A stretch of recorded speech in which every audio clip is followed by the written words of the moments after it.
everyone, and welcome to episode 2 of Tilt with wonderful DM A. Kelly Lane. Before we go around and say hello to everyone, please take a moment to check out the links that the bot is currently spamming at you. The first link leads to the Streamlabs extension, where you can currently buy Season 2 posters. They will only be available for a week, so if you want to get them, grab them quick. Other things there, social links, places you can support us, sponsor information, big thank you to Bird and Storm Publishing and Mage Hand Press who make this all possible. And also we have the tweet there and some stores where we get 10 to 15% discount.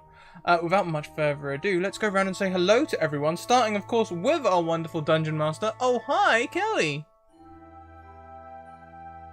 Hi everybody, I'm Kelly, A. Kelly Lane on Twitter, and I want to give a shout out to chat right now. I apologize if I'm spending a lot of time today looking this way. I have one dud computer monitor right now, and so my camera's on the dud, so I'm looking over to the left to be able to see everyone. But the show will go on. Anyway, I'm really excited to be here, and let's pass it over to Ray. Cool. Hi. Yeah, I'm Ray with a brick here in Instagram and Twitter, almost everywhere. I play Ipsis. She's a tiefling arcane trickster rogue. So yeah, I'm really excited to get this show on the road. Should be a very fun and exciting session. And Jess. Trying to remember where I muted is always a fun time. Hi, I'm Jess.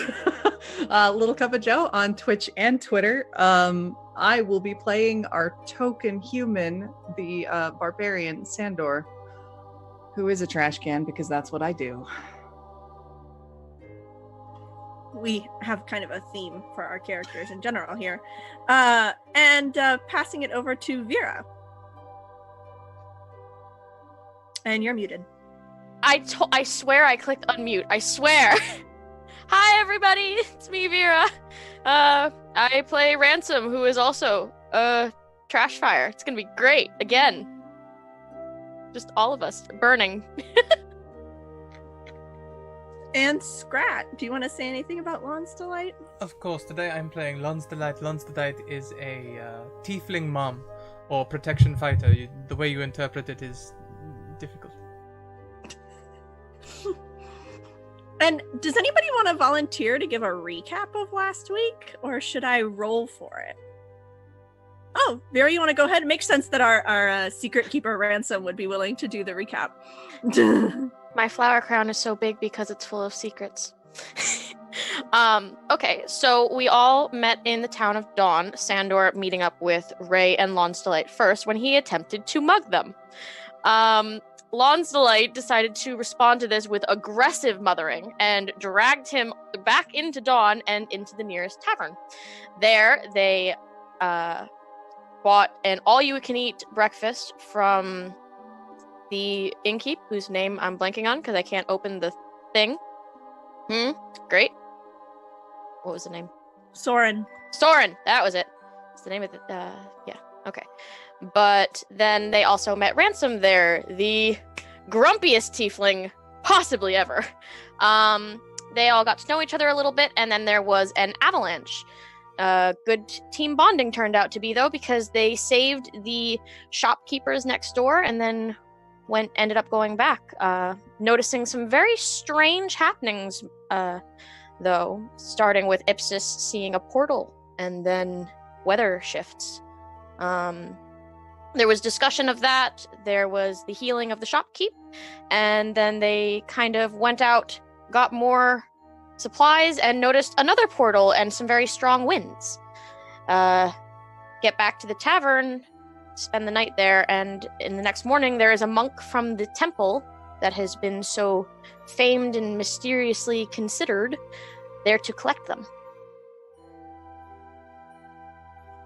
Yeah, and so we've all kind of woken up, made our way down into the main room of the only inn and the only tavern in town, Midnight, where it's always midnight. And standing before you, again, a brief description, is a half-elven female who has long braided blonde hair. She stands probably like something like half a foot shorter than Lawn's Delight. So she's still pretty tall because Lawn's Delight towers over the rest of us. She's wearing robes that are half black, half white with purple trim. You're interrupting my monologue.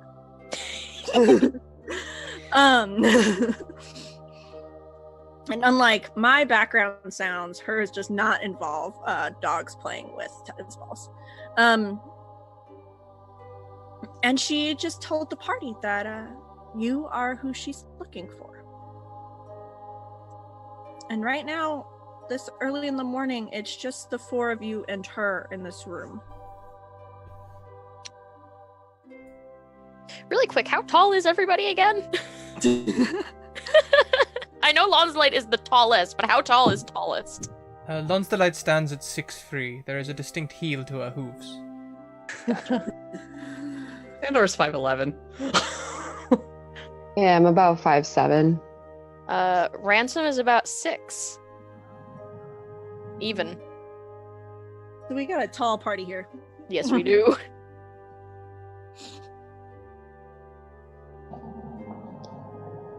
So what do we do?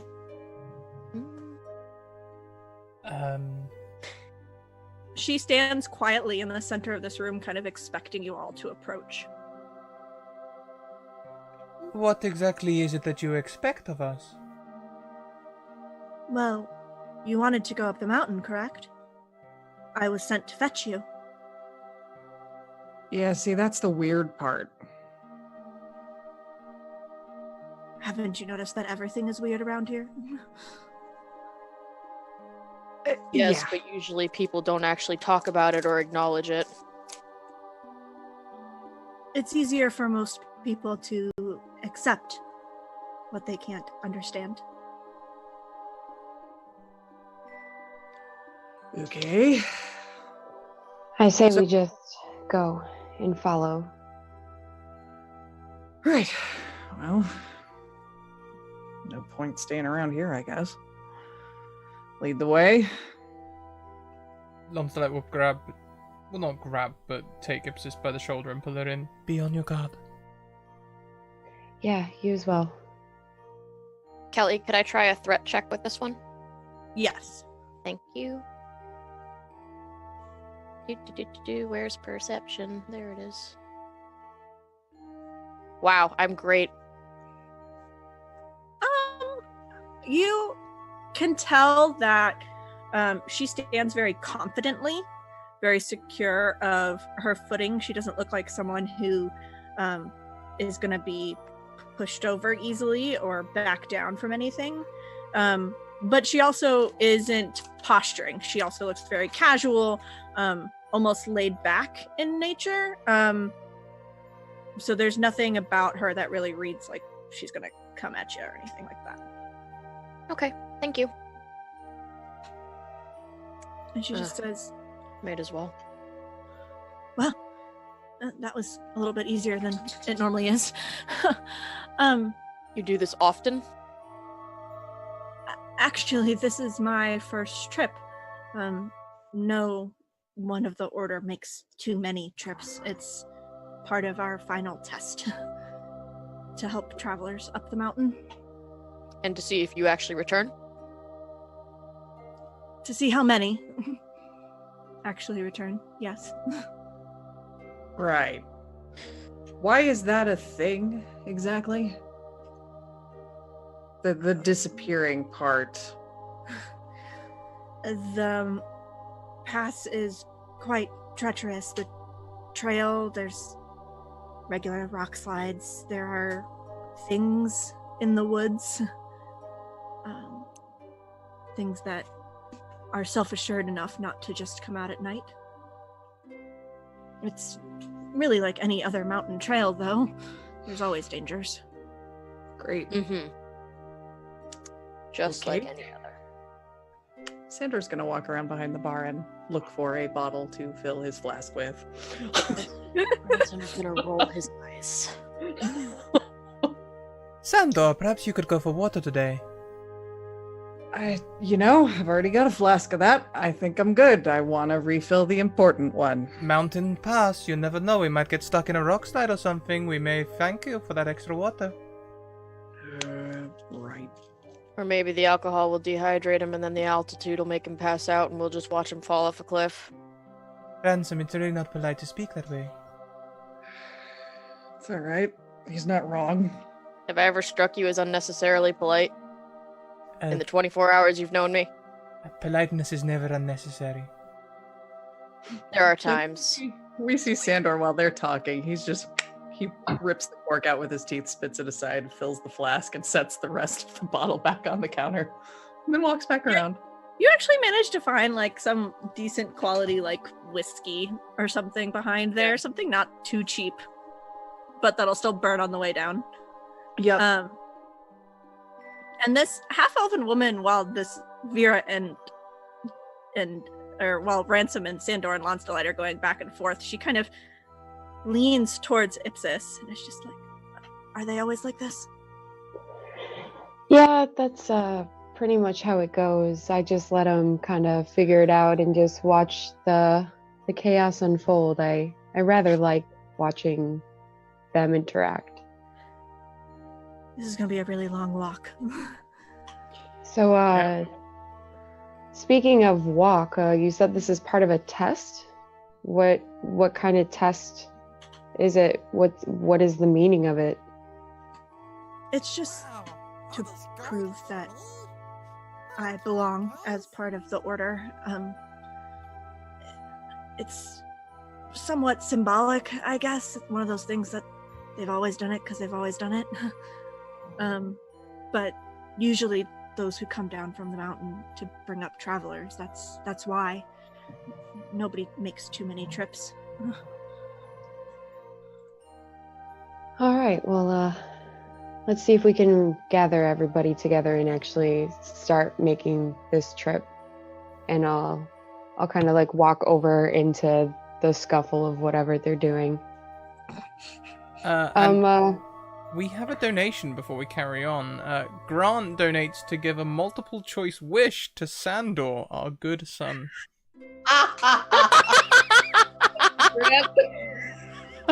Okay, hold on one second. I'm still pulling up my notes. And It's about to happen. you can save this if you want for later, or you can use it now. I'm gonna pull up the little wish sheet that I made, and I will send you your options, Jess. Okay. Cool. I will probably save it for a moment that is narratively appropriate, if that's all right. That's what this is in your bank account, just like your rerolls. That's Grant, exciting. what have you done? Grant, I love you. Good. Here's your lesson plan. Just so you know. Okay. Also, Michael Wayne gifts Little Cup of Joe Jess a sub. That Jess, that means you've had 3 months. You get a new chat badge. Cool. Thank you. And a reroll to Right. gift, of course.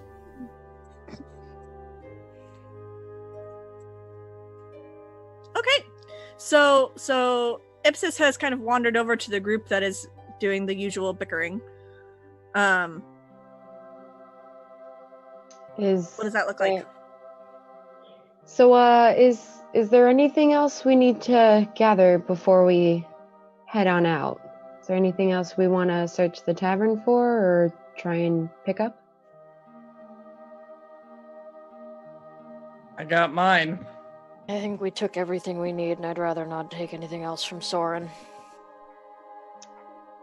Fair enough. Then, maybe we should get a move on. If it's as treacherous as everybody says, then we should probably get a head start while it's still daylight.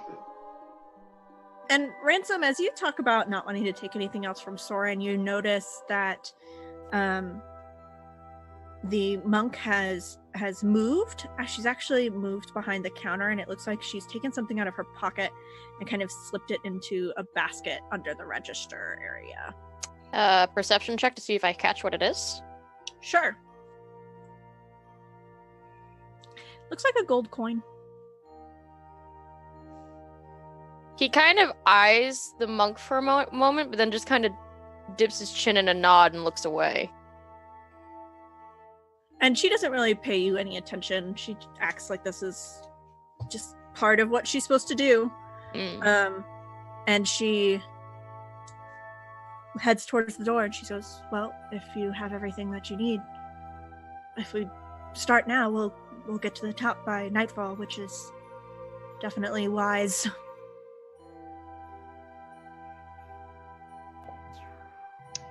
I say we get a move on then. And I'll just start walking. Here I'll we follow. go.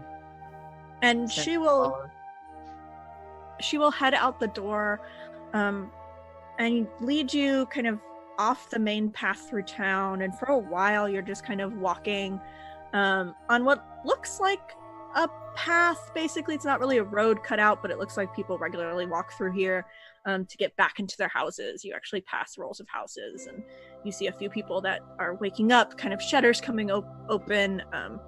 Maybe you see smoke from a few chimneys as you walk in this kind of early morning haze that spreads all over the city of Dawn. And she leads you up to the base of the mountain, and standing before you is a very wide, maybe 6 or 7 people could comfortably walk across, set of stairs. They are covered in snow, but it looks like a lot of it is blown away to reveal underneath the stonework that looks cracked, kind of crumbling in places. But a full set of stairs that go up and up and up, kind of as far as you can see until the path kind of curves up the mountain.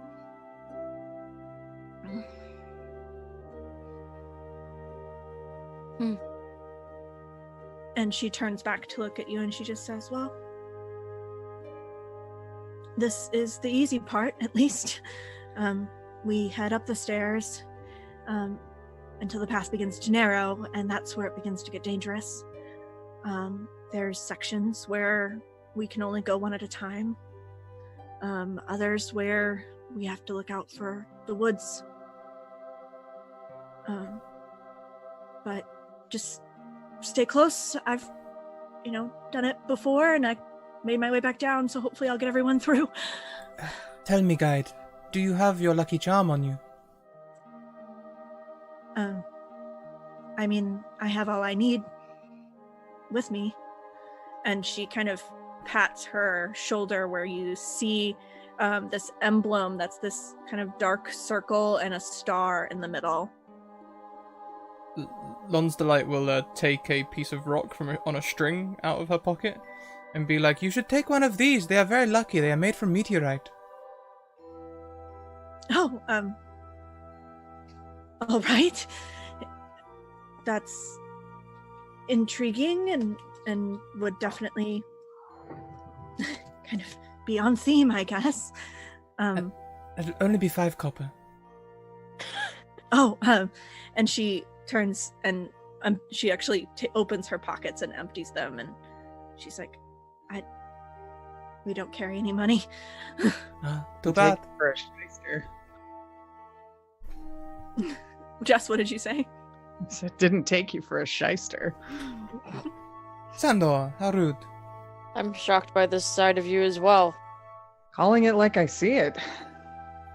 Is that where you get all that money to spend on poor, hungry robbers? It doesn't matter where I get my money. You were very appreciative of it, weren't you? I was hungry. I was not. Anyway, I don't think we're worried about anything dangerous up here, right? And he just kind of thumps the swords at his side. And the monk just kind of gives a look like,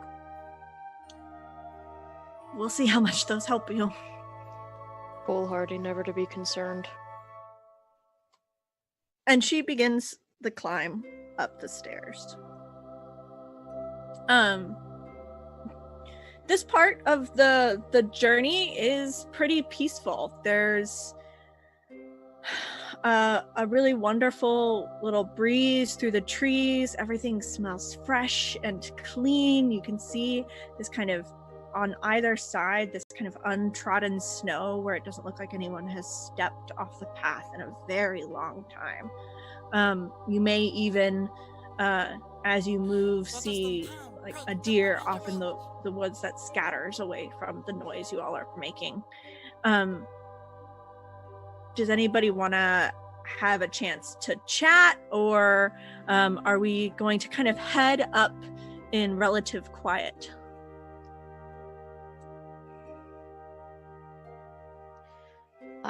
Ransom's gonna kind of be keeping an eye on first of all his party, and second of all everything around them. He has some suspicions about this, as usual. So he's gonna be quiet for now, but he's just kind of keeping an eye. I'd like to be in the back. Just Okay. kind of keeping an eye on things. I imagine Sandor is probably up near the front and doesn't appear like he's really concerned or cares, but he is definitely keeping a weather eye out. Lonsdaleite will definitely be at the front near the guide. Almost standing between the guide and the party, but not really, but almost. So I'll be like right in front of Ipsis. Okay. And as you guys kind of head up in this quiet cluster, the biggest thing you notice is how quiet it is. I can see you already As doing you that. go up these stairs and you're gone up 20, 30, 40, 50. You're reaching in the hundreds of stairs that you have just keep trotting up. You notice that everything quiets, even kind of the birds kind of start to go silent. At first, it's just there's less of them, but eventually you don't really hear them at all anymore. And you begin to reach the point where you're not going upstairs anymore and this path narrows. And the monk turns back to you and just says, well, here's where it starts to get a little tricky. We can only go really two at a time. I'm happy to take the front since I know, generally speaking, where we're going. But I'd keep your wits about you. Thank Lead you. the way. Thank you also to Tater, who is going to use his Patreon reward to introduce a complication. Oh boy. Good timing. What can go wrong on a mountain pass? Oh me, oh my. Nothing at all. We already had the avalanche last episode.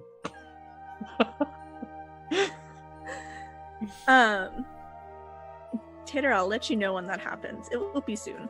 But as you walk kind of 2 by 2, I imagine it's probably Sandor and Lonsdaleite and then Ransom and Ipsis. Yep. Does that seem accurate based on how we were walking before? Okay. I want everyone to roll a perception check for me.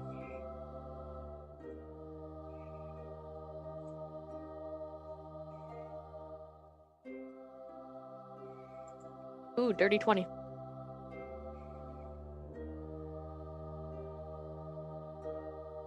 Would you believe I'm proficient in perception checks? And Ransom and Lonsdaleite, conveniently, one in each row. Lonsdaleite, you hear something, and it sounds like voices. But you can't really make out what they're saying.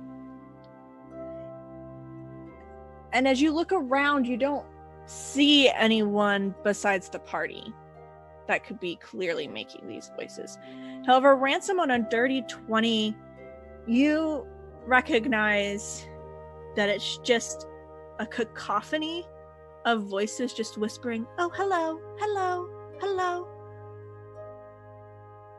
But again, you don't see anyone. He starts looking around, and then he looks at Ipsis. Do you hear that? What are you talking about? I don't hear anything. Lon's Delight, Sandor, do you hear that? The whispers, sort of dissonant, not really Hello, audible. hello, they say. Lon's Delight will lean in. I guess they could be saying that, yes. I Don't hear hear a it thing. quite clearly. Sandor, I think maybe it's a little early to have drunk as much as you have. Maybe you could slow down just a little bit. Hey, lay off, all right? Only a little bit. I'm not the one hearing random voices. She does have a point. Or he does have a point.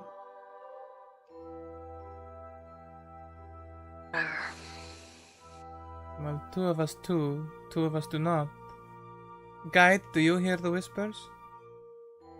She goes, oh, I should have said something. That's just the trees. The trees are talking to us. The trees. Sandor, did you Okay. put something in my drink? Not yet. Ransom looks at his wineskin, which is filled with tea. Sniffs it suspiciously. Look, why would I share? For a laugh. It's not worth it. True. He pops his flask and takes a sip. And as you take a sip, Sandor, you actually feel like a tapping on one shoulder. And as you turn to look, it's a tree branch that has kind of tapped you. Okay. Oh, look, they're saying hello to you too. Should we be worried about these at all? No, the trees are friendly, I guess. They just like Right. to say hi. That's cool. There are a lot of other things to worry about. Do you ever talk back to them? Not generally speaking. I don't really have any tree speaking skills. Sometimes I may wave back. Ransom's just gonna look at the trees, say very quietly, hello, and then just turn back to walking. And as you say hello, Ransom, there's one kind of smaller pine tree, and it's hard to say if it's the wind coming through the path or if the tree has actually kind of leaned and waved. Huh. Interesting. All right, well, at least they're not trying to murder us, so that's good. And you turn a corner. You kind of turn around. You've kind of reached really the base of the actual mountain at this point. You've pretty much been walking up through the low hills leading up to the main slope, and you see your guide kind of disappear around a crevice, following the path, and you hear her go, "Oh crap." Oh, great. My favorite words. Is everything okay up there? Maybe. Even And better. And as you all turn the corner, you see what she has kind of cursed to is that part of the cliffside has fallen away. And not only is there kind of boulders and rocks kind of covering your path, but it's hard to see where it picks up on the other side. And here's your complication. About how far across does that look? It's not jumpable. It's 40 or 50 feet. I can jump 54 feet because I have an item that lets me do that. Oh, well, you can jump it. I have a ring of jumping, so yes. Well, Unfortunately, that doesn't help the rest of you. no. Is it? Are you saying this? Telling us this in character, or? No. Okay.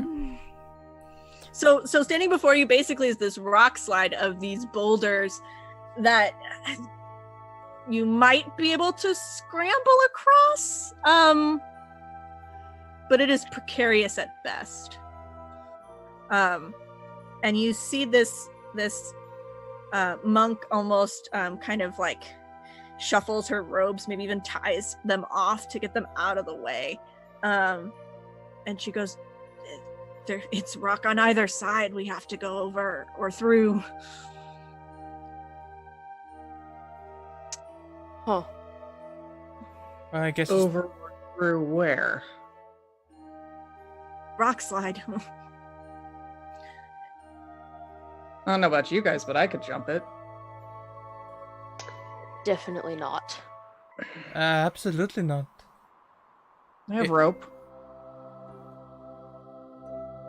Would it be something that I would be able to kind of like leap across with some acrobatics, or is it not? Is it like not doable at all by anybody to step on it? You can this is scrambleable. It's not going to be graceful. You would have to make a couple checks to try and get across this without injury, without like twisting an ankle or something. But like it is feasible to kind of climb across. And in fact, your guide kind of begins kind of testing a few rocks, trying to find places that are sturdy enough, and begins to climb. If you can jump it, Sandor, perhaps you could secure your rope at one end. We could ask one of these trees to hold the rope at this end, and we could all just shimmy across. Kind of what I was thinking. Might as well. Especially if there's an area with lower elevation, we could even just, I don't know, use our gloves or something and zip.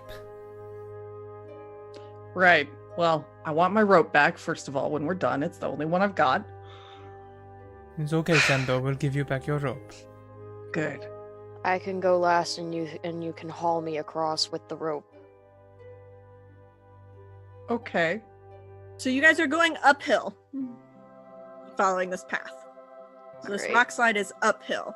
You could find a tree high enough behind you that is a higher elevation than where you're going.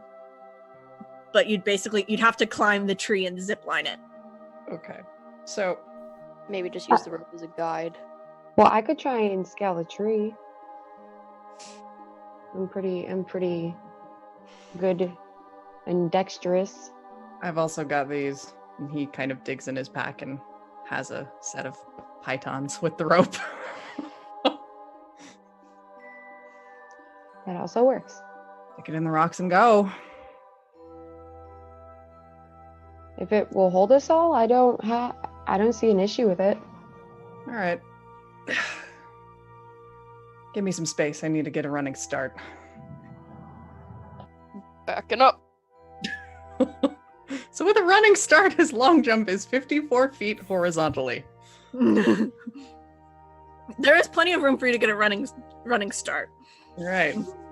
Yeah, I think we see him. He just kind of casually walks back to the amount of time and then just sort of stretches a little bit. And we sort of see him like briefly. It almost looks like he's sort of cracking his knuckles, but he's sort of twisting the ring about his finger. And then gets a running start and jumps the chasm.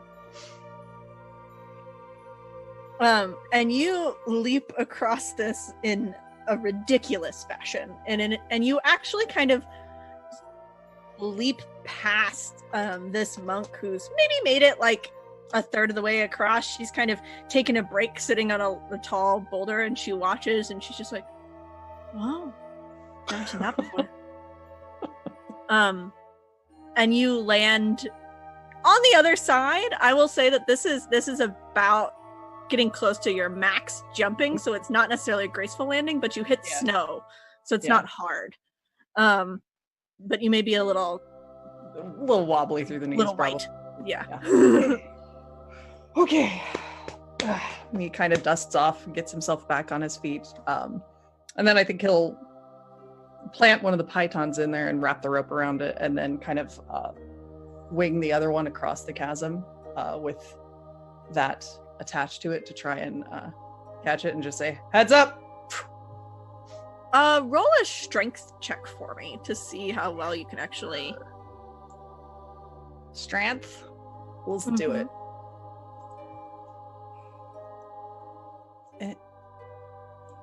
Let me roll, please. Why are you not letting me roll? I'm done with the sheet. Can I not roll just strength? There we go. It's tiny words. There we go. And this toss roll I could probably throw at this. I would. because right now it's made it probably like 15 feet of the like 50 it needs to go. Yeah, let's try that again and watch. It'll be lower because I'm me.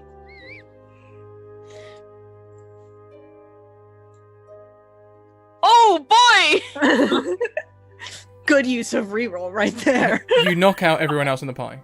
We had the same thing happen. That would happen when I used my reroll. And your guide was kind of preparing to catch this and toss it the rest of the way for you, but instead it kind of flings past her head, and she just it's like she did this, you know, you've jumped across and she's like, huh, and then it gets thrown and she's like, huh. And it just kind of crashes into the snow at Ipsis's feet.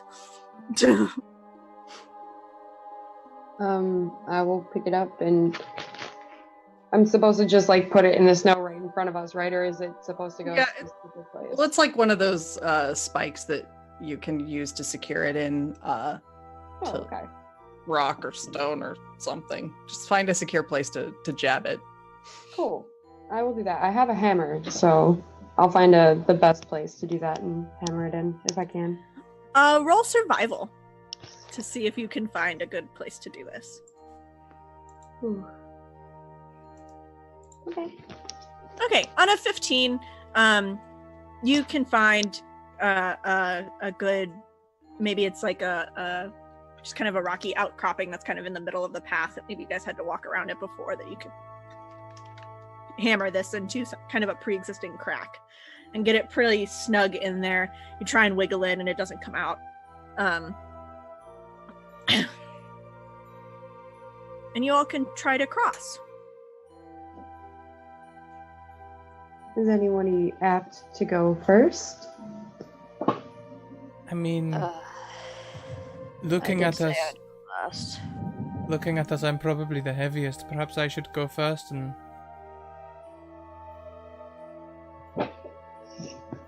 By all means. And actually, you said we have to, DM question, you said we have to go upwards, right? Yeah, so it's basically like this rock slide. So this giant pile of rocks is between you and where you want to go, but you're going up the mountain. Can I help everybody with my mage hand cantrip and just like use the hand to like push their butt along to help them up a little bit easier? Might depend on their weight.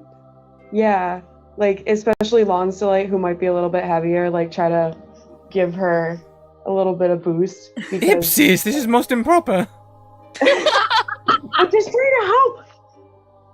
It doesn't seem very easy, even for somebody like me. Yes. I'll say that this is basically like having advantage on the way up. Okay. However it works for you. I think of it as maybe they're not pushing, but maybe it's like a steadying hand, so to help people not slip. Yeah, like maybe it just sits while they go, so like if they fall, like it just sits there. That just scared the life out of me. There are wolves in these hills. Sandra will be waiting on the other side next to the python, basically waiting to help pull anybody up as they come. And as you're kind of chilling over there. Eventually the guide kind of has scrambled her way up. She seemed to do it without too much difficulty. And she kind of props herself up against a tree nearby you, probably, and waits. And Lon's Delight, as you try to cross, are you trying to do this kind of tugging on this rope and pulling yourself up, or are you kind of trying to scramble a bit more? No, just arm over arm and Arm over arm? climbing using my strength, you know. Okay, so if you want to roll me athletics. I would love to roll you athletics.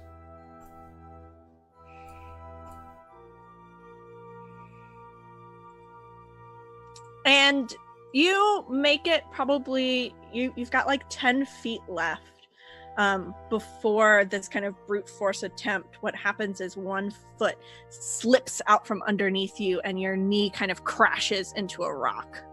And it stings.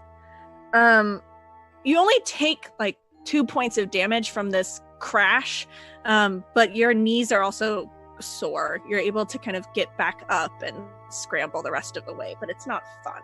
Lon's Delight does that whole thing where you just hear the Ransom winces in sympathy. and carries on in silence.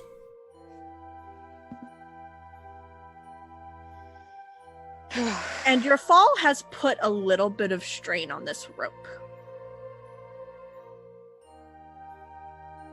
Thank you, Sandor. But you make it across, and you're sitting on the other side. Ipsis and Ransom. Ransom, I did. think you should go. I think you should go, because if the rope breaks, I at least can try and scramble up. Alright, if you're sure. Okay. I guess I'm gonna go try and get across with the rope.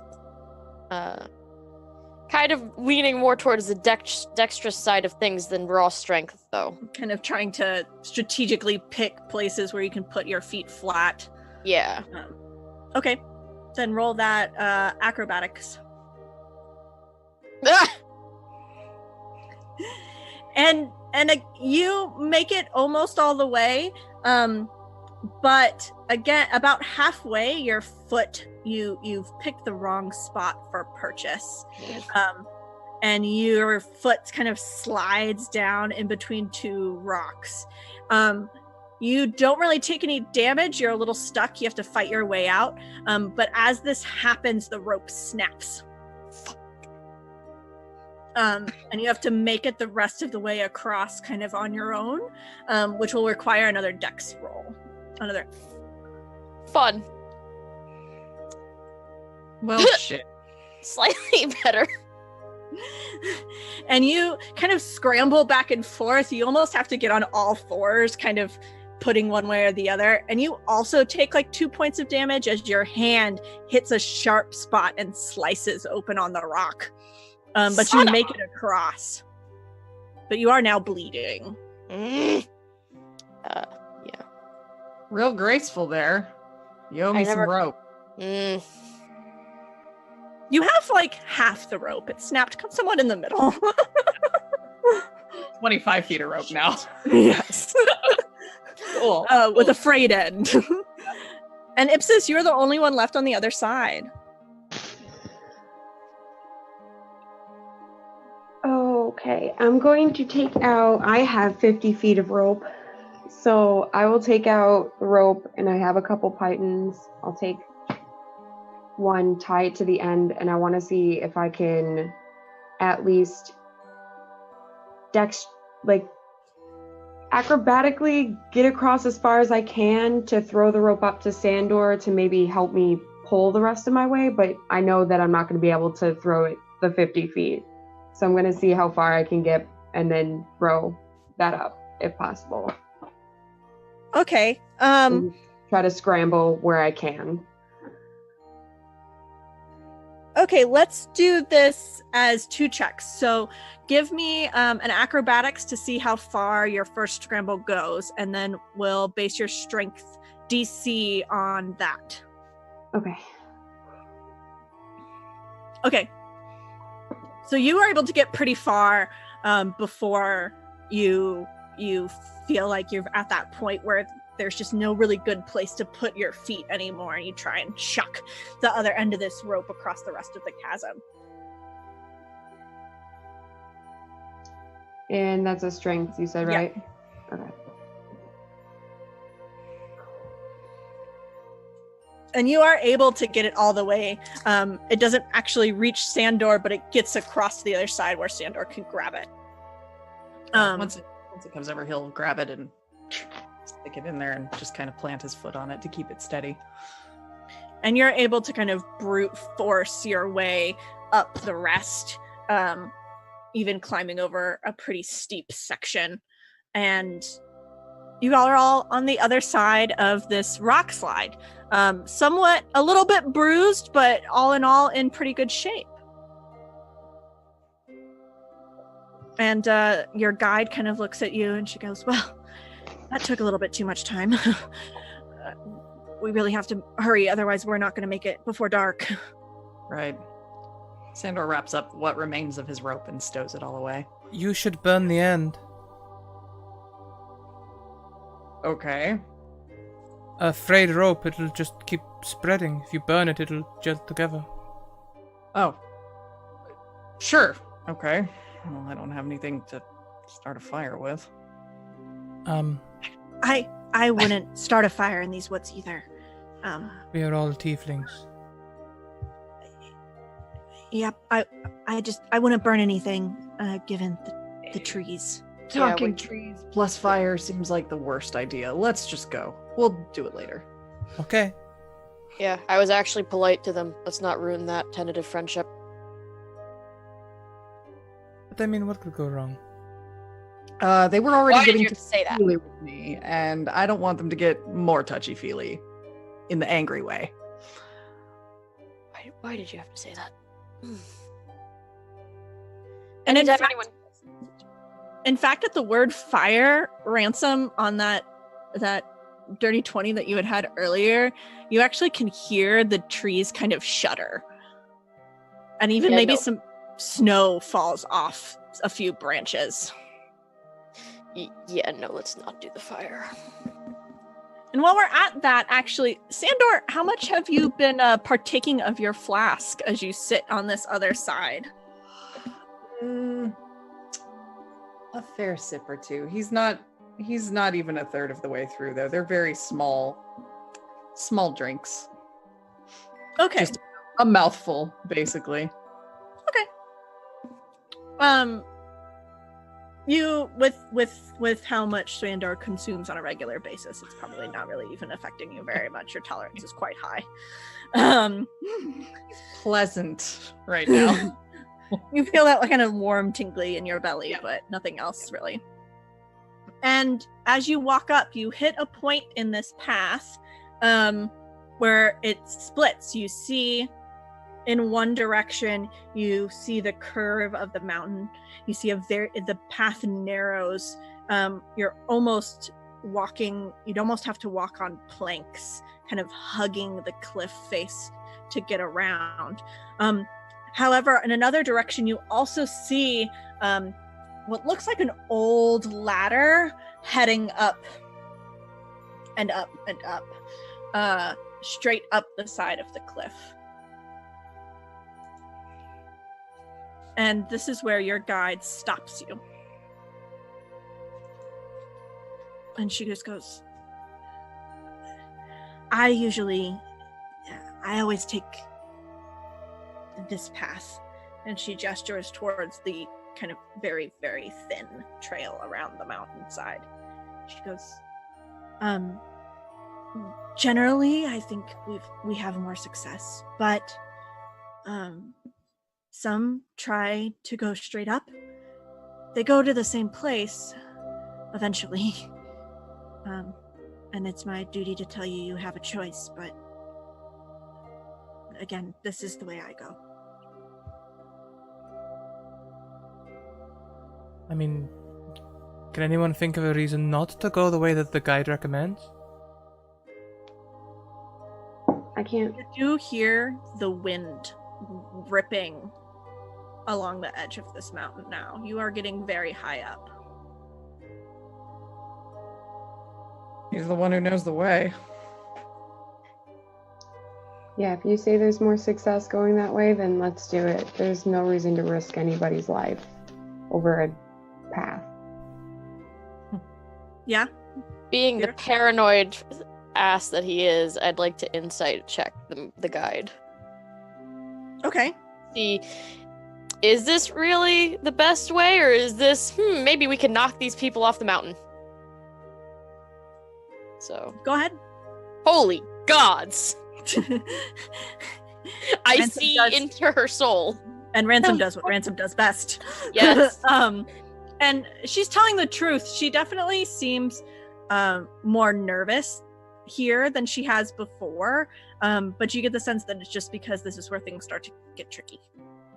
Okay. And you do hear, as the wind is ripping through this pass, everything seems colder. Mm-hmm. You can actually begin to feel kind of the chill settle into your bones. And she begins to walk, and you can actually see that she is gripping fiercely the sides, looking for handholds, pulling herself along, kind of belly to wall. And even then, her heels are perilously close to the edge of this walkway.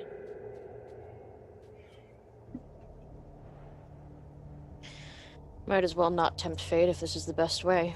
It's the best way. We're already tempting fate. Well, if we drop and die, we drop and die. Just take Go. it slow and steady. You going first? Mm-mm.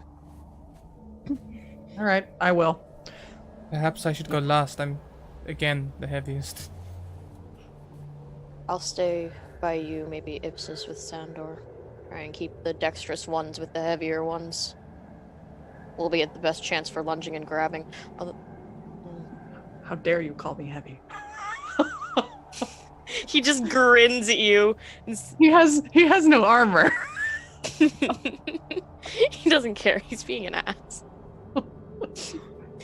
Sandor's got the bulk muscle because barbarian. Not quite. We just Well, see darn. Lon's Delight at the back, built to hell, full of muscle, chainmail on, shield. Light is like she buff, and Sandor is wearing a ratty coat and is long and lean. Sanders actually also probably really wants to get this over with because it's getting cold.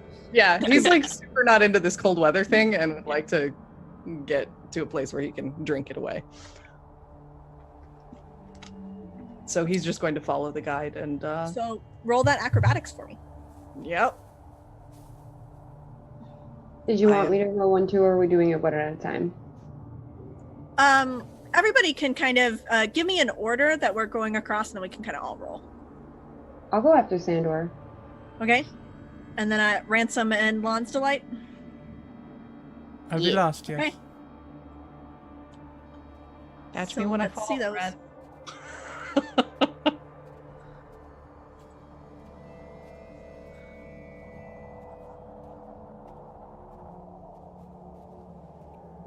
And it has to be acrobatics. Oh, fuck.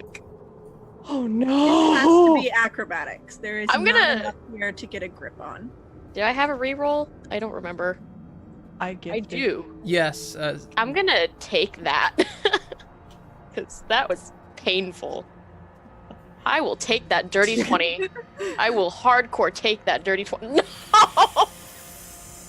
Oh, Lance Delight, no. do you know, I'm gonna take the 9. It kind of works thematically. I'm in heavy mail and everything. Even if I re-rolled, I don't think I'd get much better. I do have a really quick question. When Yes. I roll, the stuff that I'm proficient in has a check mark next to it. So when I roll, is that why 2 numbers come up? I'm always confused on why I have 2 numbers come up. I It's think you have. it's rolling with advantage. Yeah. It's setting in the sheet that you have to change. Oh, okay. And it's fine. You can just leave it. I just Okay. you take the one on the left, unless you're rolling with advantage, and then I take the higher of the two. Gotcha. Thank you. So, Sandor, Ipsis, and Vera, you guys start inching your way across, and Ipsis especially, this is uncomfortable for you, and you definitely feel your kind of muscle straining, those muscles that you maybe haven't worked in a long time, but your previous life experience really like designed you for this kind of thing. And so you're able to follow along almost as gracefully as your guide does. Sandor, you managed to make it across almost by pure lack of fear. Just kind of like traipsing along almost to the onward, to someone looking from outside, they'd be constantly going as you do things that don't really make any sense. But Ransom, as you get going, Lon's Delight, you take a few steps out, and those heeled hooves just do not fit on this platform. That big chunky heel behind you is kind of hooked over the edge, and you can't slide and get a grip at the same time, and your foot goes out and down, and you begin to fall. I have a whip. Could I try and grab her? Yeah. Oh god, we're all going over. Are you strong enough to hold her up, though? That's what I'm trying to. I don't think I am. Not unless I roll really well. Shit. Well. Bye, Mom. What's below? Is it just like ice? You look below. If you were to look below from this high up, you basically see cloud. Oh no. I mean, if I was to draw a hand axe, would I be close enough to the ice to try and grab purchase?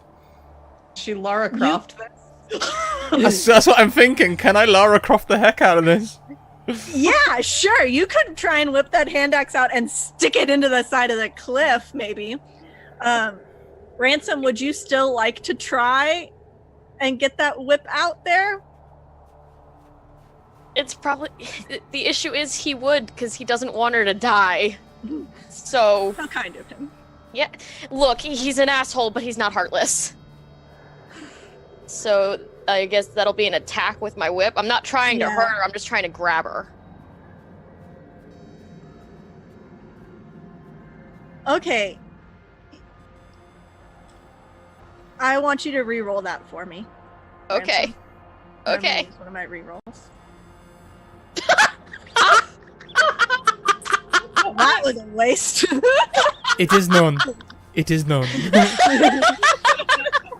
Well, you know. And Lancelot, you get a hand axe out. You are nervous already. You are kind of ready to start falling down. And you take this hand axe out and you stick it into the wall, and you slide a little ways. You start sliding down, but you hit a spot where the rock seems firmer, and it clinks. And you're maybe 10 feet down from the ledge where you were originally. And Ransom, your whip goes out and actually catches Lancelight's other hand.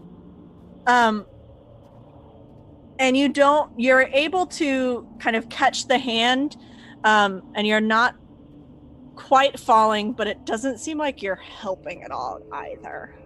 Damn it. Lontelai will grip the whip as well. Well, And the next in line, Ipsis, you are right next to Ransom, so you could potentially do something if you want to think about it. But Sandor, you are too far away. You just kind of have to watch this happen over a shoulder. son of a. Oh God. okay over there? I'm going to try and help pull up the whip to try and give some extra strength to it, if possible, to pull her up. Because I don't have anything else besides a rope, and I don't think that's going to help. Okay, Scrat. You've got whip and you've got hand axe. How does this look? How do you try and get back up this 10 feet? Okay, listen. I'm going to try and remove the axe and start climbing. When I remove the axe, I need you to pull on the whip real hard. But don't fall. Yeah, sure. Gonna do my best there. How is it far until a clearing? Could you maybe move to somewhere more secure? How far is it until I'm off? Until I'm at a more secure location? You probably have. God, it's hard to see it almost. Like, it's hard to see the other side of this tiny path. But you can tell because Sandor and your guide are standing at the other side on firm ground. You could maybe find a better grip hold, but nowhere else that's going to be wider for your feet. Can I do another survival check to see if I could place a python down and maybe lower another rope? Because I still have that rope. Yeah. I forgot. Fighters start with 2 hand axes. I really can Lara Croft this. Please do it. Please. Please. Yeah. I need it. Hang on a second. I'm going to try and draw my other hand axe. He's gonna loosen up the grip a little bit on the whip, but he's not gonna unsnag her from it because he does not want her to die. I don't think these broad blades were designed for this, but okay, let's do it. Okay. Scrat, roll sleight of hand.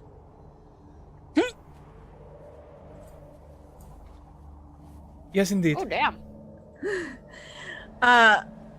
Ransom, roll a strength check with advantage. Okay. Because Ipsis is trying to hold you onto the wall. Nope.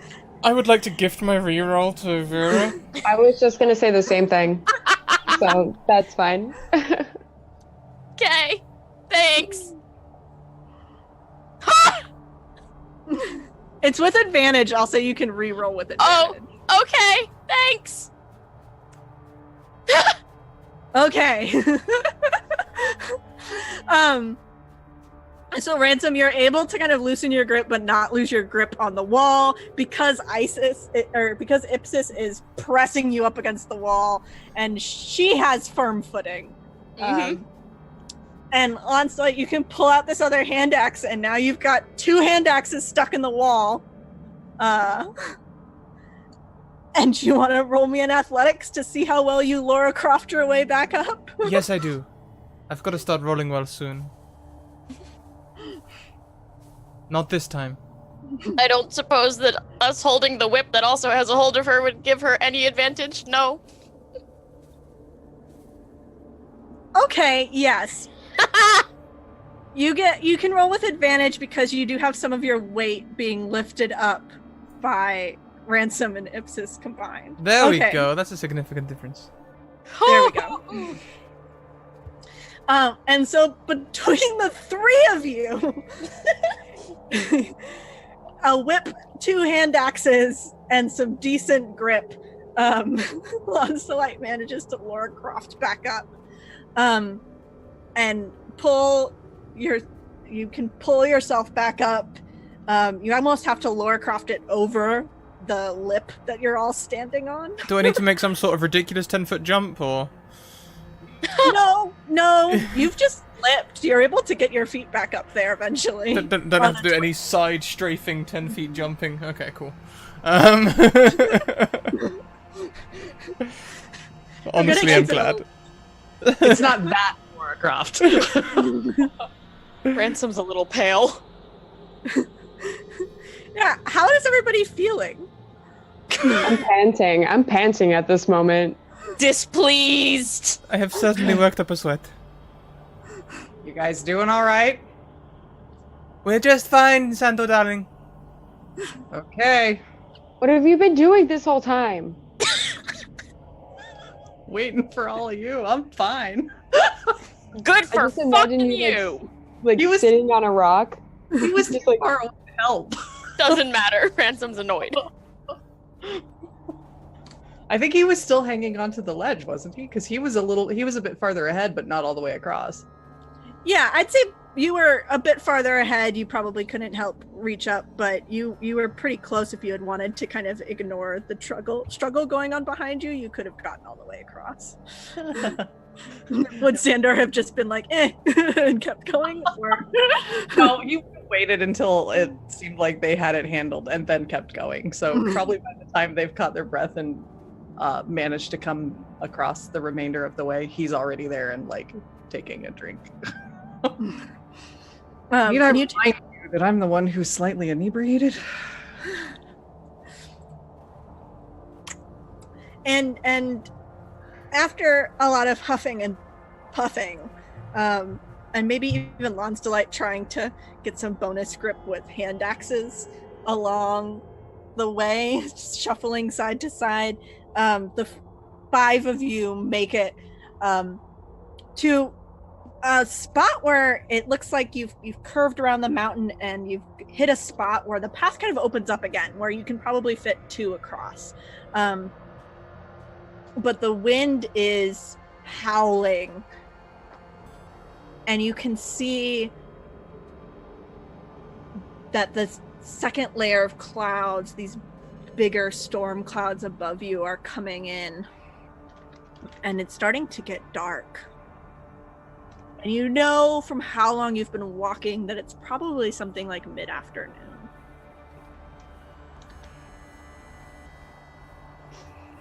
Fantastic. I walk up to the guide. So, how much longer do we have? How much farther is it? Well, just a few more hours, I think. There's a few more rough spots ahead. This is where we usually have to look out for. Define rough spots, because they damn near died. Hours, damn. Nothing quite like that again. Just some scrambling, just a few, rocks to walk around, but nothing that thin of a path.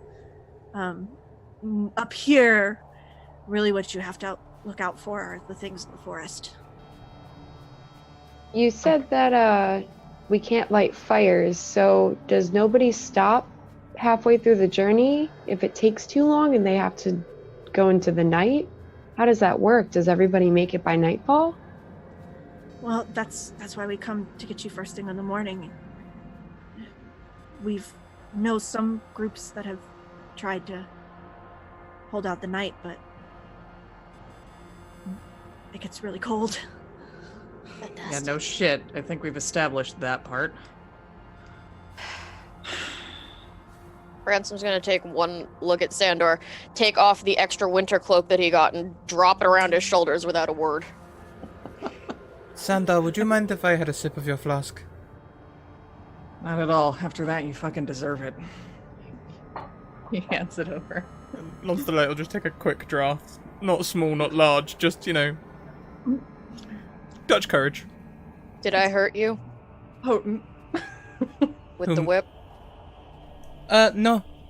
No, you only helped. That was just for my nerves. Sorry it wasn't a better shot. Don't be silly. You helped me massively, but this is not the time for this conversation. We should press on. Yes. I agree. Thanks for the coat. Wouldn't be logical to let you freeze to death. Oh, I- you care. I never said I cared. And your guide kind of turns back to you. You're all kind of standing in a group here, and she just says, I will be honest here for this next part.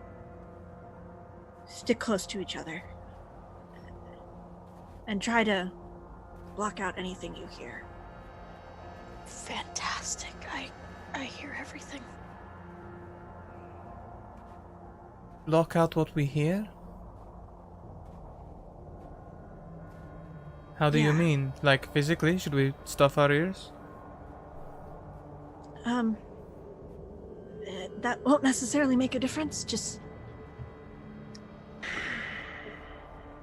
Are we about to get attacked by ghosts? Is that what you're saying? no, nothing like that. Just keep your wits about you. Have Fantastic. you considered coming right out and saying what the fuck is gonna bother us? If I told you that the snow starts to speak to you, it wouldn't be make a whole lot of sense, I don't think. We already had talking trees! Does Fair. everything talk?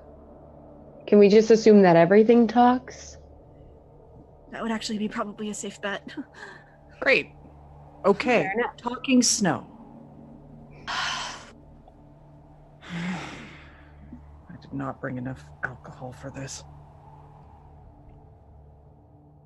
And Let's she go. walks on and leads the way, and again, things are calm and quiet and almost serene. If it wasn't for the darkening sky, it might actually be relaxing. And the path is wider. You're able to stroll. But you notice the woods around you are getting thicker. You went from kind of what looked like maybe logged areas or areas that humans had maybe impacted to kind of true forest. And as you walk, you begin to get this feeling of complete comfort. And you're almost sleepy. And it's been a long walk. And it's getting late in the day and you are tired. And all you want to do is find a comfortable snow pile and take a nap. And everybody roll a Constitution save.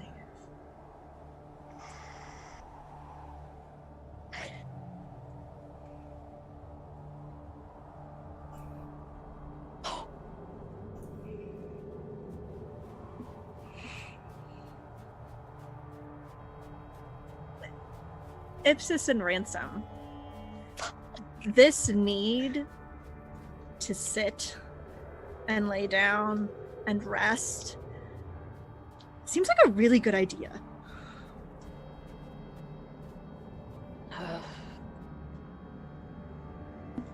Shit. I'm just, maybe we need a rest. Maybe we just a little nap. 10 minutes. That wouldn't be too bad. No, we need to press on.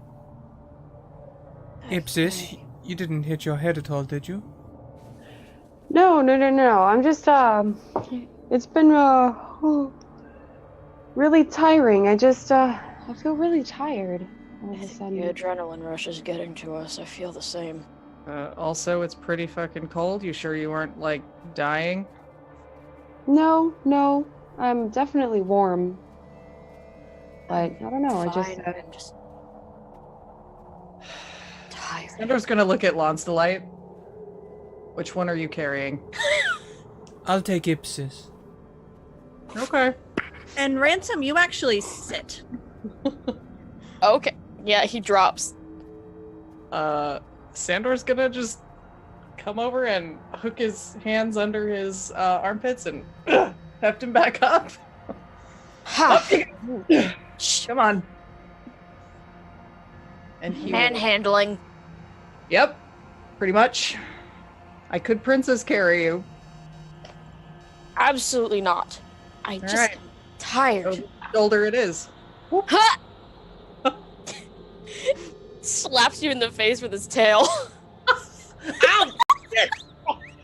What the fuck? Ransom, you really want to sleep. Yeah. He's gonna try and push away. Okay. I don't know. He's not letting go. What kind Well- of check? So I guess these are contested athletics. Oh god, Okay. you're gonna win. Athletics. There. Yeah, you win. Not by And- that much. So he's actually putting up a fight there. Sandra's gonna end up a little bruised. Yeah, you may actually you feel like this bruising starting kind of here from that tail thwack, and like you can feel the bump starting to raise kind of on your face. But Ransom, eventually you're kind of thrown like fireman carry over the shoulder, and no matter how much you struggle, you can't get anywhere. He just dead weights. Yep. Ipsis, you're being picked up by Lonsdelight, but you want to take this nap too. No, yeah, just put me down. I just need like Ipsis, a do 10 not be minute ridiculous. You know exactly how these conversations go, and you know exactly what's going to happen. Come on. But I don't wanna. Don't make me do this. Please don't make me do this. I just want to sit down. Arm under waist. You are coming. Come on. Scrat, would you actually want to roll a persuasion check here? I can do, yes. I feel like it would be intimidation because mom. It doesn't make any difference, so either way.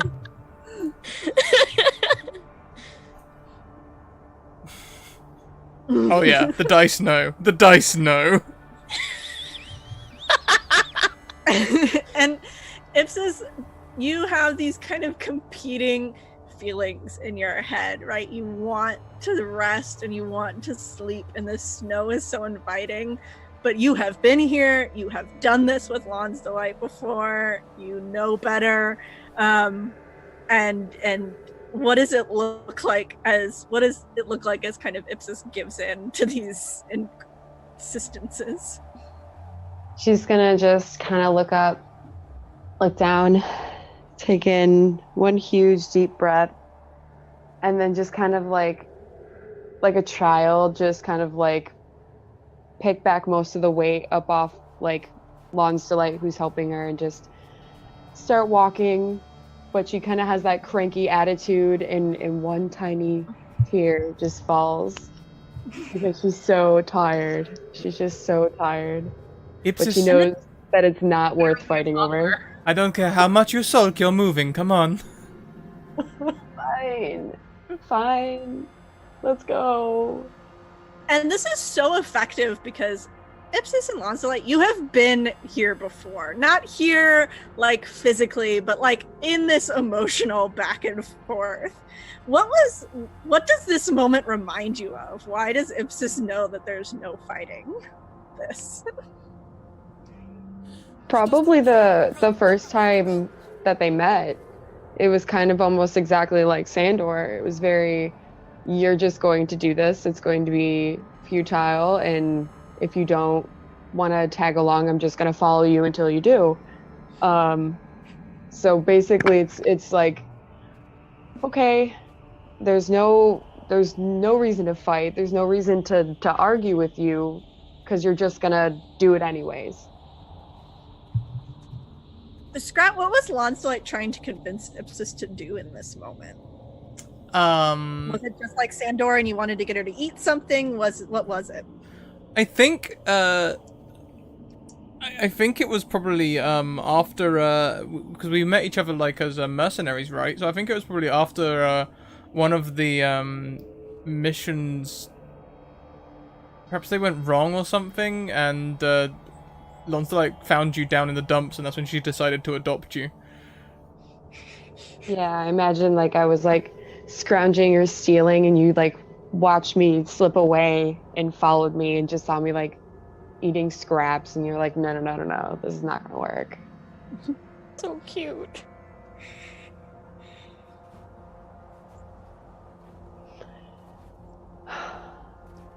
And you are able to continue on, and your guide kind of looks back at you, and she's like, I said it was hard to explain. You said it was gonna talk. You didn't say it was gonna make us sleepy or put a spell on anybody. I've never had to explain this to anybody before. Your continual lack of sharing information that might be beneficial to us is getting on my nerves. Yeah, no shit. Well, his tail is lashing like an angry cat. This isn't just Cinder a kind test of for me. grabs it with his free arm. Hey! What? Do not! Calm down.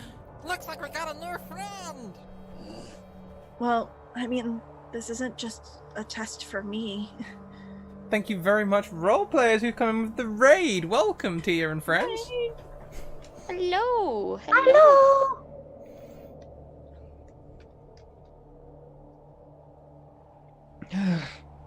And So she it's a turns. test for us, huh? Yeah, you don't just. That's what. Why else do you think that they built the damn thing up in the middle of a mountain? Only the worthy get to go. Go and do what exactly? Well, for me, it was training to serve the gods.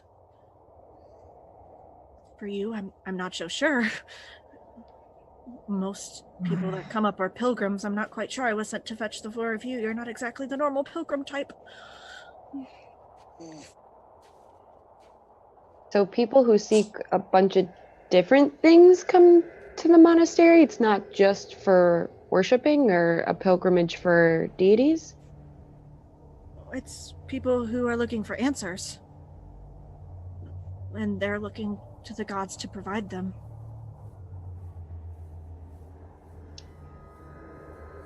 Some find their answers and they go home. And others find their answers and they stay to serve the gods. Yeah, that's not happening. I already serve a god and she does not require things like this.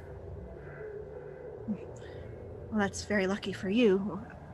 I don't serve any god in particular. We serve them all. As we are talking, are we still moving? Yes. Hopefully. Then Lon's Delight will... Walk and talk always. Walk and talk always. I'd say then Lon's Delight will allow this moaning at least to stop him from trying to sleep. Yeah. Big mom energy. Momist.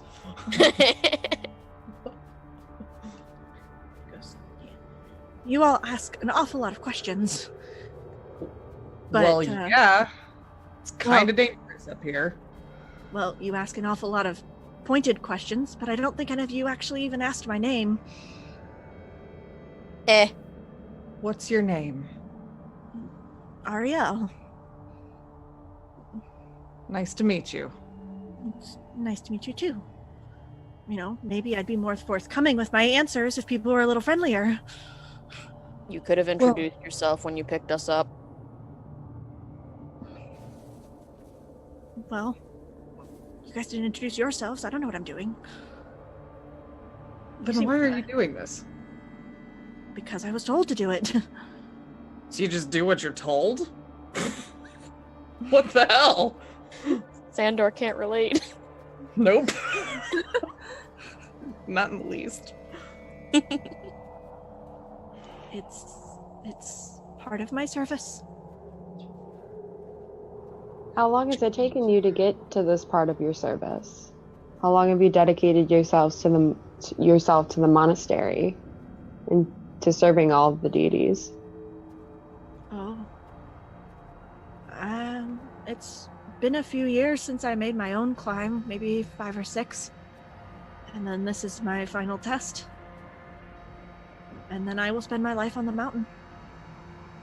Seems like a pretty shitty reward for a pretty shitty test, if you ask me. Just wait until you see the temple. It has everything I could ever want. Okay, suit yourself. At this point, I just hope we make it to the temple. Yeah. And at that, it begins to snow. God, not more. And at first, it's a gentle snow. But very, very quickly, the wind picks up. And it becomes a blizzard. Am I still tired? Yes. This tracks. It tracks. Pretty sure Sandor is still carrying. Yeah, you are. Ransom's given up at this point, though. He's no longer fighting it, even though there's like a growl every couple of steps. He just gives him a pat on the back. Well, at least we can cuddle for warmth. Disgusting. And Sandor and Ransom, since you are physically attached, you don't lose each other, but you can't see 3 feet in front of you. Oh, cool. That's fine. Since this one is the one carrying me, I'm going to cast guidance on him. Thanks. So you get a D4 to add to anything in the next minute as I concentrate on it. Thank goodness this is a cantrip. Neat. and yeah, so Sandor, how about we get the benefit of that D4 and you roll a survival check for me to see how well you manage to follow the footsteps that are quickly fading of the group in front of you. Sure, we'll do that. And then I add a D4 to it. Yeah. Mm-hmm. Oh, Well, I tried.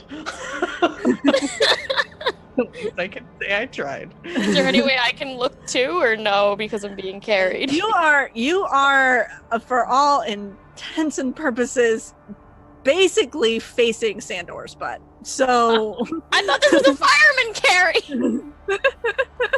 Yeah, over the shoulder. over the shoulder. Over the shoulder! Fireman's carries over both shoulders with an arm here and a leg here! Well, you're slung over one shoulder at this point. Well, dang it. So you can't see anything. Nope. I tried. I beg your pardon. It's a very nice view of his coat.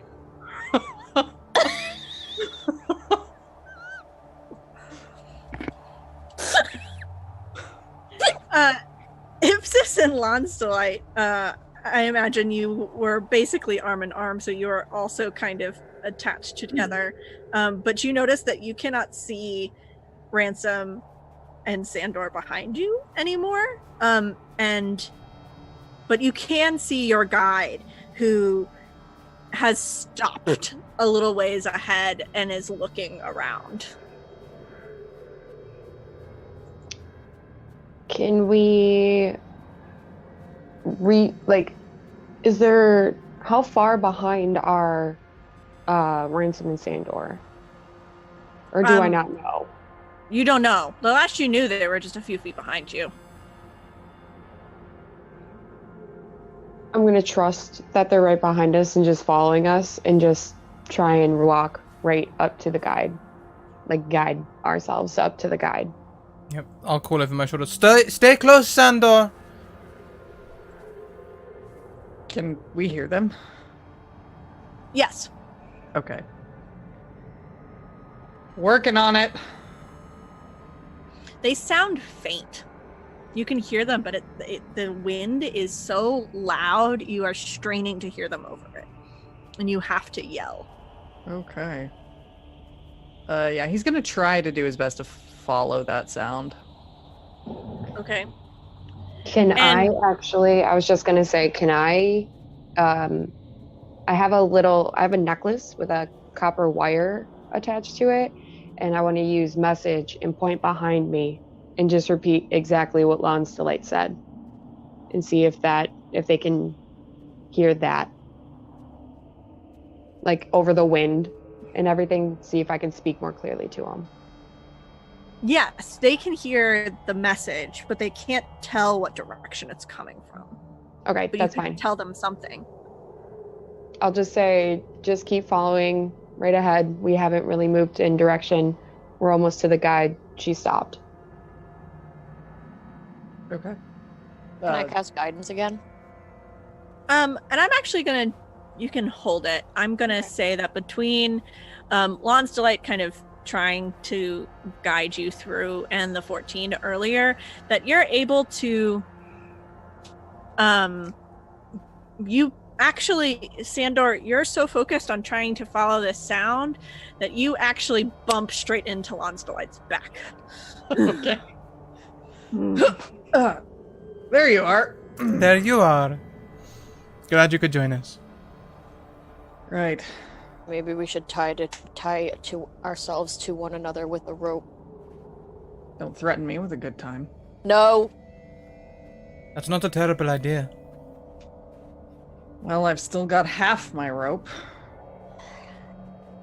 I'll give you mine. Okay. They're learning to share. Stop it. I guess we secure ourselves to each other.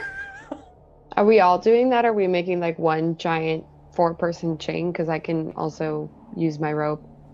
Daisy chain. Ariel, 50 we should. would take us pretty far anyway, so probably only one person needs to. Okay. It Yeah, depends on 25 how feet much rope. movement we want between us, I guess. Like 5 Uh, feet should be plenty. Ariel, we should tie you in as well. Yes, that's a good idea. You asked before if there was a place that people stop or a way that people make it through the night. Yes. There's normally not, because we're not far from the temple, but I don't know if we can make our way in this. I can't see the path in front of me, but there is a cavern, and I think I can get us there. It's close. It's right around this bend, if I remember. Is there anything No we one should ever know about the cavern?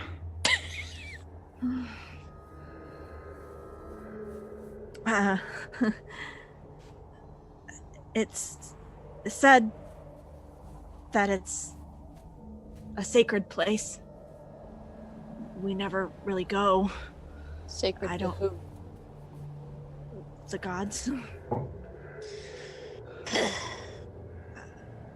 And I can leave you there, but I may not be allowed inside. So then you We'll would find stay out out when in we the get blizzard there. and freeze to death. That does not sound very sacred. Why would you not be allowed inside? It depends on if the gods will it or not. I mean, do the gods will us to die out here, or do they will us to survive to get to this friggin' temple? I mean, I think that's why they gave you me, right? To get you to the cave. All right, well, let's go, and you're going inside so you don't freeze your ass off and die.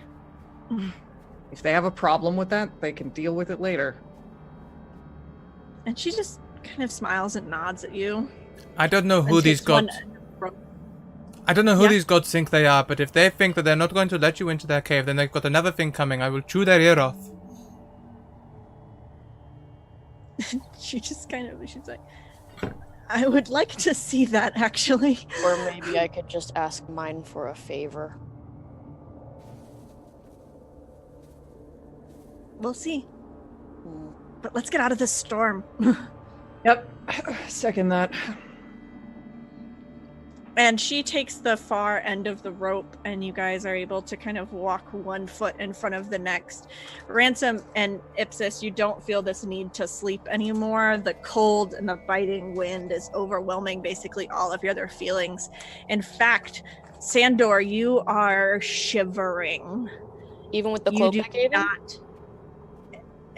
The cloak seems to be keeping your insides warm, but between the alcohol and the wind, your fingers and your toes are going numb. And you Cool. walk. Carry on. And you walk and you walk, and it's maybe only 15 more minutes, and you see you're basically following along the rock wall, and there's an opening. And it's not like this massive cavern.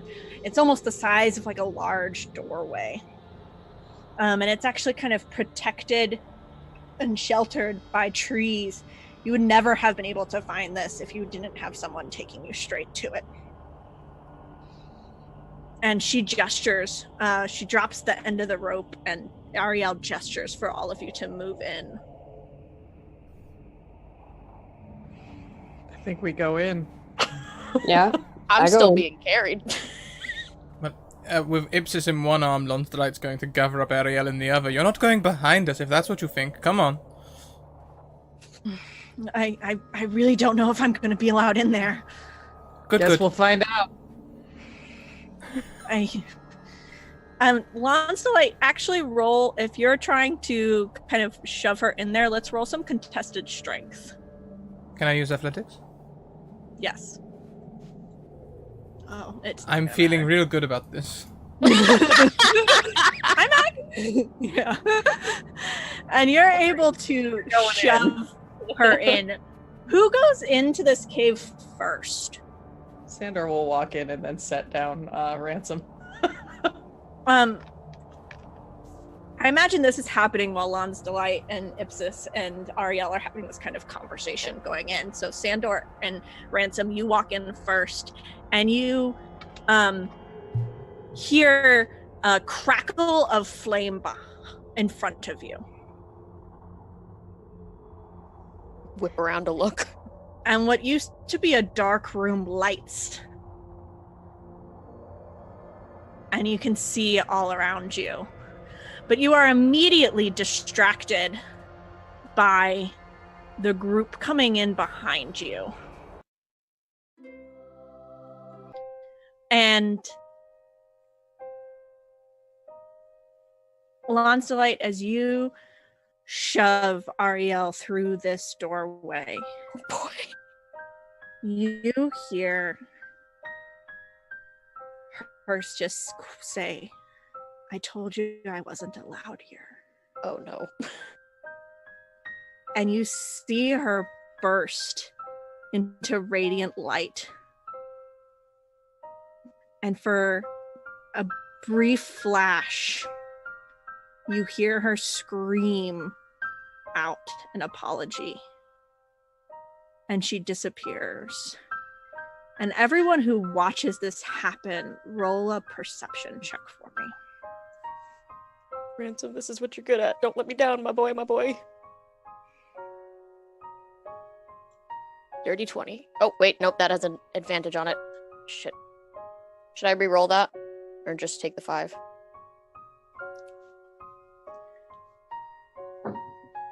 Take the 5, I would have said. Looks like we got Yeah, a you new take the 5. friend. Okay. I have things I could possibly do when she starts bursting out into radiant light. Would you allow me to try and counter unorthodoxly? Not using counterspell, using something else. You can try. Can I try and summon dark tendrils of dark energy to hold her on this plane? What? Oh, hi everyone. I can Spider my proc the spell for you. This is going to be my question. It's not. My question is not. I'm not going to answer if this is going to work or not. Okay. Are you doing this? Lonsdelight would panic and Lonsdelight try. going to- Yeah, Lonsdelight would panic and Okay. try. Mothering nature can't help it. Okay. So like dark tentacle things try and grab hold of try and grab hold of Ariel and stop her from disappearing. I imagine there's probably some sort of scream of rage as well, like no, as she casts. And this, I used my best character sheet for this. I would ignore the character name. And it doesn't work. But what does it look like when you try it? What does everybody else in the party see? You know that kind of darkness that isn't really darkness, it's purple? like purple light starts spewing from the ground, and like these literal like dark swaths of energy burst out with tentacles that try and grip hold of where Ariel was, and they follow Lonsdelight's hand gestures as if she's trying to grab hold of her and hold her down, but when she disappears, they fall, and she sort of then looks around at the rest of the party like, oh. And Lancelot, can you also roll that perception check for me? Oh yes, I most certainly can.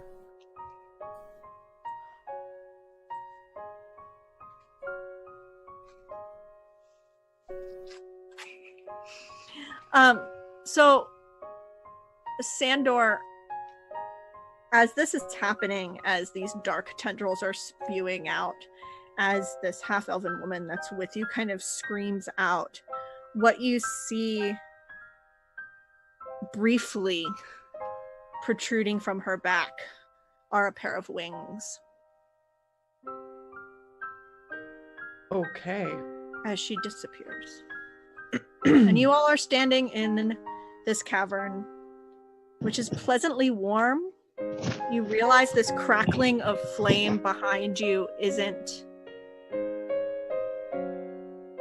angry, but it's kind of the merry crackle of a fireplace.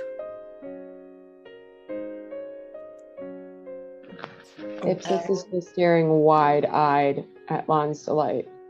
Yeah, Sandor basically whipped around and has drawn one of his swords. The cave just kill our fucking guide. What the fuck was that? That was magic. Okay. Perhaps the cave has some sort of strange energies fighting each other. No, hold, stop. That's bullshit. Calling it right now. Yes, you're Did right. you all see that she like sprouted fucking wings or something? I did not see that. I also Okay. did not see that. Okay, so next question. What the fuck was that, Lance Delight? That was a very interesting spell following your emotions. Yes. I guess I have some explaining to do. Yeah, you do. He sheaths his sword, though. Thank you. It Should we wasn't for you. set up camp first? You look like you're about to freeze. Sure. Hands. Hmm? Hands. Hold him out. How You- frostbit do his fingers look? They're not black yet, but you can see kind of some of those like frost blisters kind of starting to form. And they look very pale. Can I do a medicine check just to try and help ease it? With a plus Yeah. 5 in survival, can I just have a rough idea of like the things that Oh, you yeah. should do? Can I Yeah. just be like, oh, the best thing is to put them on skin, usually like the stomach, somewhere that's warm. I'm sure Ransom will let you. Put them on your own stomach. Ipsis, hands. Feet too. Yes. She's got really nice gloves and boots on. She's like decked out, but it's like all black, but it's like all winter gear. She's got like little mittens, not gloves. She wears mittens. Cute. Specific detail. Yeah, specific detail. She wears mittens. Lawn's delight. Hands. Oh, I'm just fine. Lawn's delight. Hold up my hands. And Lancelot, you're fine. Ipsis, you're fine. Ransom, you're fine. Good. You all are not human. Yeah. Sucks to be human right now. And so if you're putting this conversation on hold, are you going to look around this cave first to kind of set up where you're at? What is the plan? Ipsis immediately goes to start trying to make a fire in the back corner with whatever she can scrounge. Oh wait, So- there is a fire going. Yeah. Mm-hmm. Okay, well then she's just gonna throw some stuff on the fire and tend to. So as you look around, this isn't just like a fire in the middle of a room. You are in a rectangular room. It looks like you came in through a doorway almost on one wall. Actually, looking back, the doorway, it has a door frame and everything.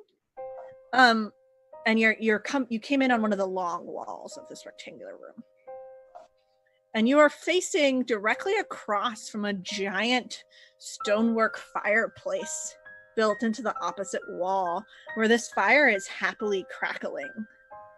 But standing between you and this fireplace is a long table like you would see in a grand hall of a nobleman's house. It's got 10 chairs on one side facing the fireplace, 2 more chairs facing you. And these chairs, this table, and this fireplace, Lon's Delight would have to scramble and heave herself to get up into one of these chairs, and it would dwarf her.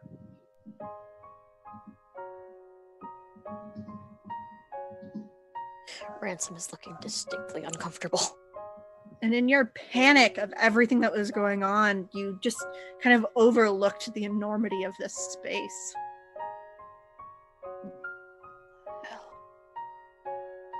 What? Yes, this is how halflings feel. Huh? And Before on Ariel, this table is a feast.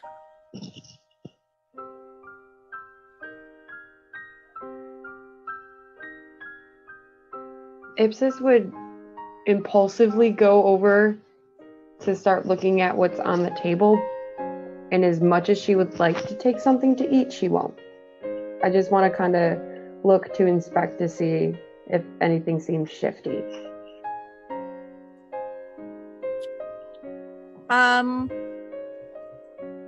It looks like food.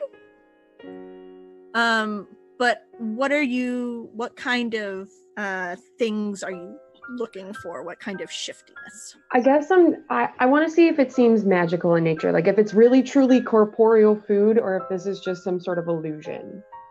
So you know that it's solid food. You can smell it. Okay. You can see it. But if you want to roll an Arcana check, you can. Yeah, I want to see if there's anything weird about this. I think Sandor would be busy dealing with his frostbite and trying to tend that near the fire and whatnot. Best not to go too close to the fire, Sandor. The heat. You don't want to disturb the gentle heat is the best. Of course. You want a slow, gradual raise in temperature, not something that'll shock your system. Exactly. Yep. Maybe lay off the alcohol for just a little bit. Yeah, it won't help. And Ipsis, you don't. It looks like food. Okay. Is anybody else hungry, or am I am just not gonna touching sit and that. eat myself? I am not touching any of that.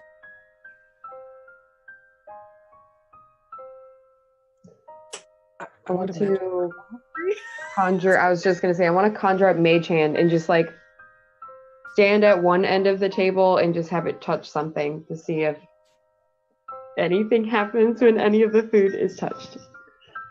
No, you reach out and you touch something that looks like a very fancy cake, and it just, as the hand touches it, it just kind of like the piece kind of like schmooshes. Okay. Like you schmooshed some of the cake. Toss me some, I'll try it. If I die, you know it's not safe. Do you just want me to throw you a piece of cake? You have that magic hand over there. Okay. So the Mage Hand will like scoop up cake and just bring it over to Sandor. Good to know you have absolutely no sense of self-preservation, even less than I thought you did. Not really. Ransom, He's gonna you try it care. if somebody doesn't stop him. I don't care! You do care. I don't. It's a completely illogical course of action to eat food that you just find sitting in a giant table in a cave that just maybe killed our guide. How does it taste, Sandor? He's gonna try it.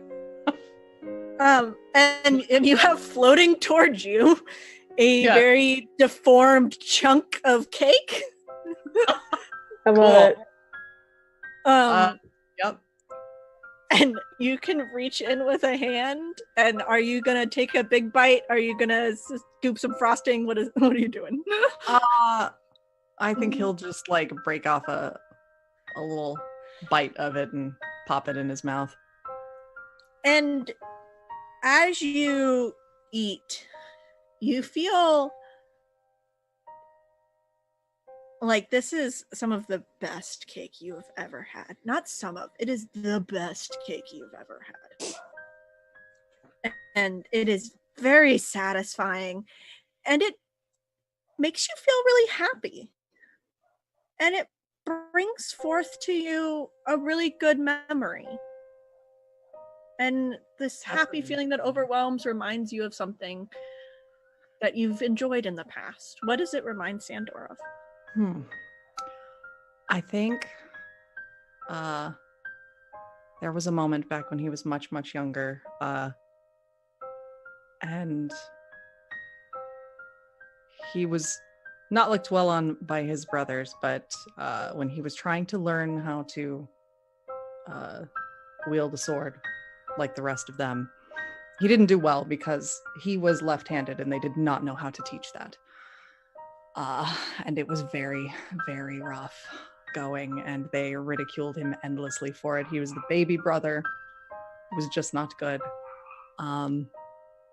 But at one point, one of the weapons masters that was brought into the household took a chance on him and took him aside and gave him time and worked with him and taught him, and those lessons are the happiest memories he has to date. And he misses them dearly. And that's it. You feel the cake hit your stomach.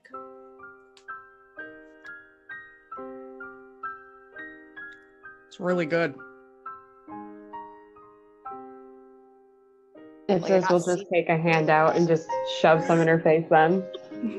Notably, while he was like chewing and chewing on that memory, so to speak, it's probably like the kindest looking expression you might have seen on Sandor's face ever.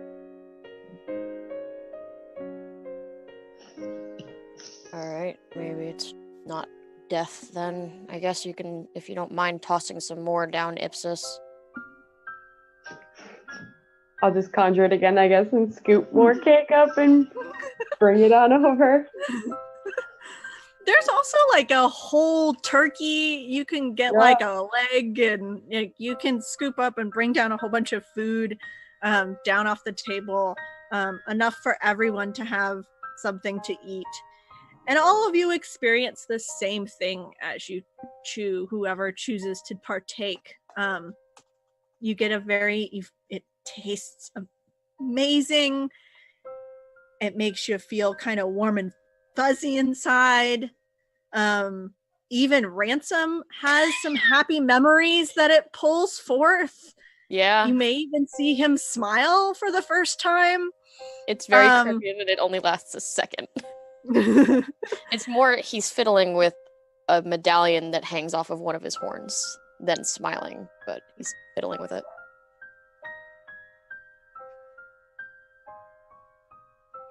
Happy memory? He just sort of asks the room in general. Something like that. I felt like my whole body was on fire with fuzzy, warm things. It was really nice. Like a feeling I haven't had in a long time.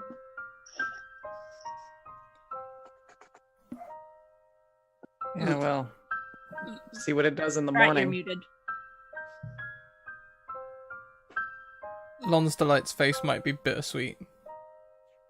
Her happiest memory brings back bad memories. We're totally gonna wake up dead in the morning, or as the case may be, not wake up at all. Now, listen, if you want an explanation, I suggest you get comfortable. The explanation may take nearly as long as the time we've known each other. Fun. Oh, we're not going out there. Looks like we got time.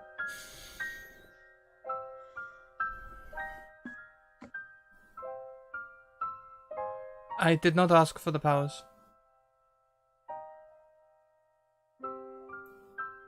I was born with them.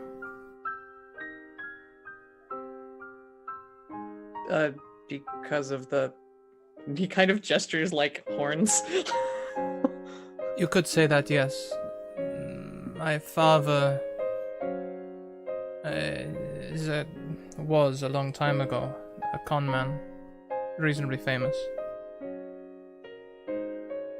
He also had a thing for demons, and patroned himself to one in exchange for me.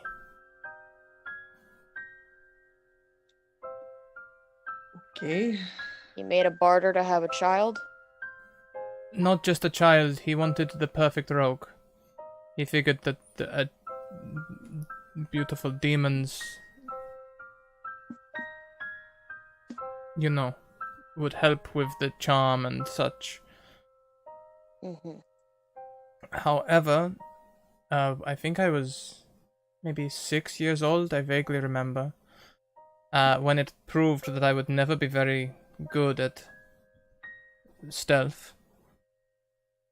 He also patroned me to the same demon, my mother, to have a second child. She is a very good thief, sneak, probably assassin.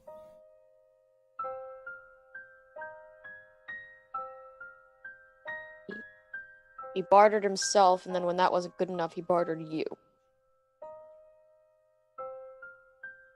What a dick.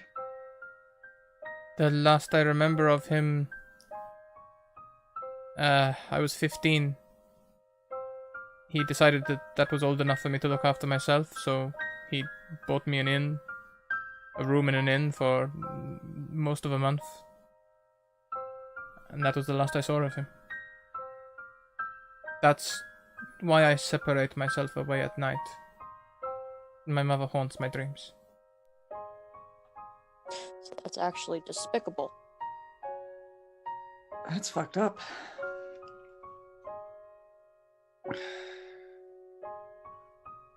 Ipsis still just runs over and gives Lancelot a hug. Thank you, You're Ipsis. you're still here. You're clearly stronger than he probably gave you credit for, so good for you. I'm sure you have questions. Not really. It just sounds like your dad's a dick. It's pretty straightforward to me. How often can you access powers such as that? Once per day. So it's not your main focus. Your main focus is actually your strength. Yes, I was never good at... well, anything except for hitting things. And can your patron call upon you to do anything, or is it not that sort of relationship? God, I hope not. Well, I guess you're not alone now, so we'll all just have to keep an eye on you and all that. I'm sorry it happened. If you ever feel different, will you let us know? You ever hear her or see her or anything weird happens, will you just let us know? Yeah, I'll do my best. Honestly, it Fair doesn't normally affect me until I lose my temper. Which doesn't happen very often. Usually everyone does the things that I like for some reasons. Gee, I wonder why. Yeah, well, you're a little overbearing, but in a good way. I'll take that as a compliment, Sandor. Thank you. I think Yeah, it go actually for it. was one. Anyway, you let us know if you need something cut up. It's about the only thing I'm good at. Thank you for saving me in the snow. Oh. You I'm said never crap? saying it again. Never saying it again. I'll take it. Mm.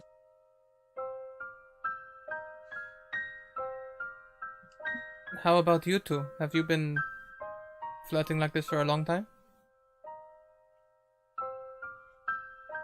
Yeah, I've been on my own for a long time. Year or two. That's a lie. That was a lie. The entirely on my own is recent. I had a companion. I left him behind because it was safer for him. Welcome to the academy. Please take your seats. He was younger. Couldn't handle how much I have to travel. So you just ditched him? No. I would never have. Never. Okay. We found a place where he could apprentice. And I promised I would visit when I could, when it was feasible. And I'm going to keep the promise.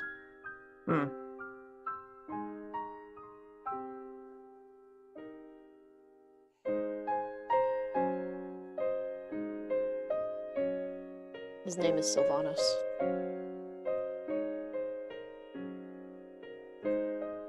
What kind of apprenticeship did you find for him? What kind of person was he? Blacksmith.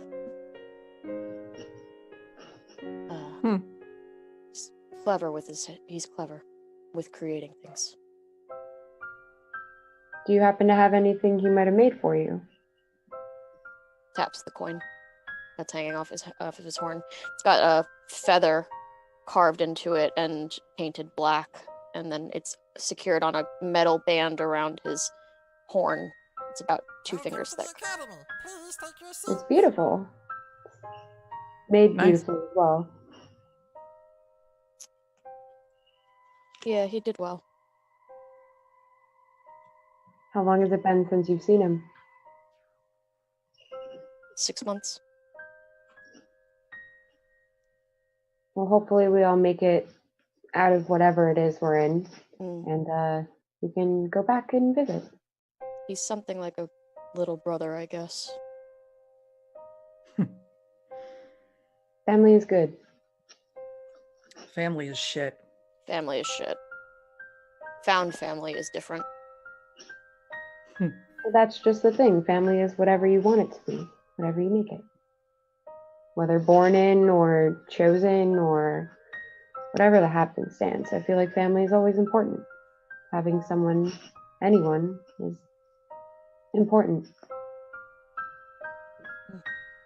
Sandor looks really skeptical, but doesn't say anything. He just pops the cork on his flask and takes a drink. Ransom's just blank, no expression at this point. My father can rot in hell for all I care, but I hope my little sister made it through that crucible without too much scarring. Fingers crossed.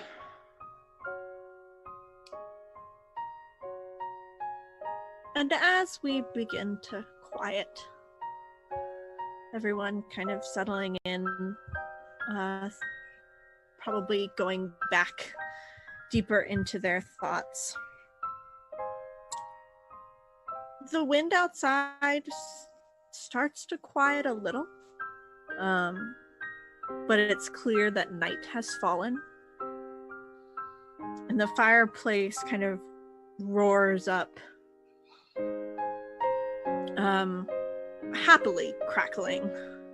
And you can feel the warmth radiate throughout the room.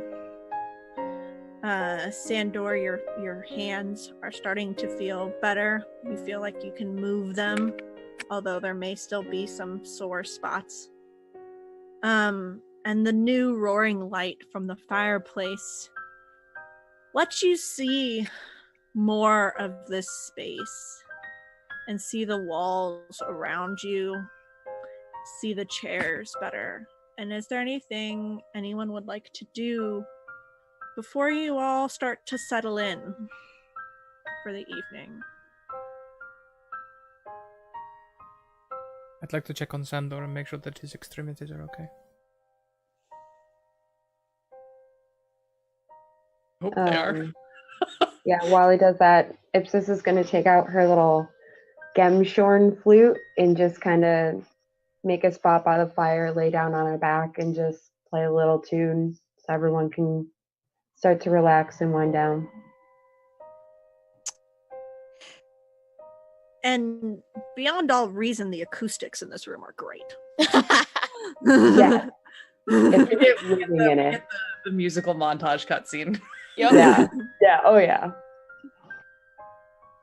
Lawn's Delight is taking care of Sandor.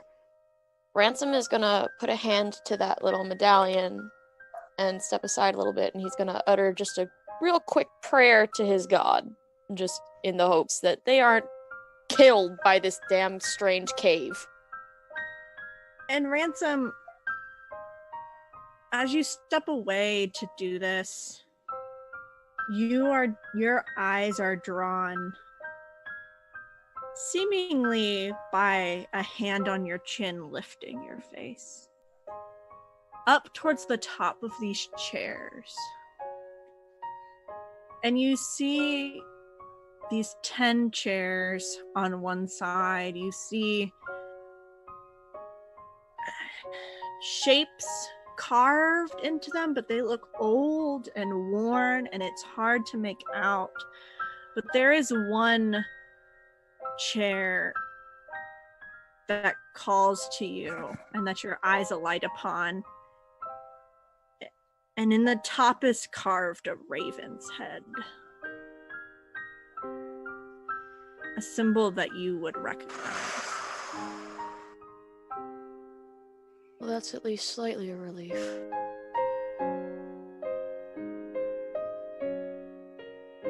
Just gonna utter that silent prayer and my thanks, and then settle back down. And as you say this prayer, you actually feel as if there is someone else standing beside you.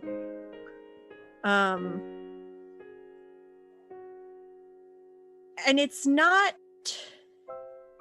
comfort, and it's not anger, and it's not any of the feelings you're used to having in these moments, but instead you feel like you're exactly where you're supposed to be. And it's almost like a confirmation for you. Okay. He loses some of the tension and finally relaxes and goes back to sit down amongst the group.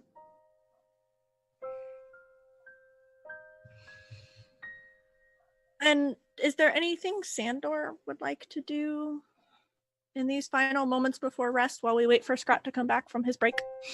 I think for the most part, other than allowing Lawn's Delight to check his hands and make sure that all is well, Inwar honestly seems a little bit distracted and kind of broody, which is not like his usual mode. That's Ransom's usual mode. Unlike someone else we're very familiar with. Exactly. Unlike someone else we know. Yeah, Sandor is remarkably quiet, which is not typical of him. And is just sort of kind of looking a bit darkly on the fire, a bit distracted, just letting Lawn's Delight do whatever with his hands to ensure they're in good order. But he's almost half there, really. And Lawn's Delight, you see that Sandor's hands are improving. Obviously, there will be some residual blistering, some damage, but nothing permanent. Just kind of needs a little bit of time to heal. And is there anything you would like to do as you settle down for the evening? I would doff my armor. It's cold, so I'd probably leave the padding on, but take off the chain. Okay. I don't think there's anything that she would personally like to do. Normally she would separate herself away, and I think by habit she might still separate herself away a little bit. How far away is a little bit away? Do you go kind of to like a far wall, or do you stay within a few feet? I'd like to stay within the heat of the fire. Well, this fire is really warming up this entire space. It's real cozy in here. I'll head over to a far wall then, and I'll just kind of say to Sandal before I go, you hear me calling out in my sleep, best to just ignore me. You sure? Yes. Keep your hands pressed to your stomach. Yeah. And you head over to this far wall, and you actually see that in the stonework there is actually carvings up the wall on this far end. Something that looks like it used to be a figure standing there, shrouded in a dark cloak.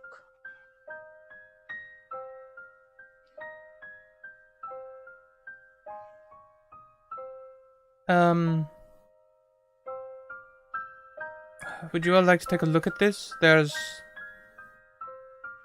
markings on these walls.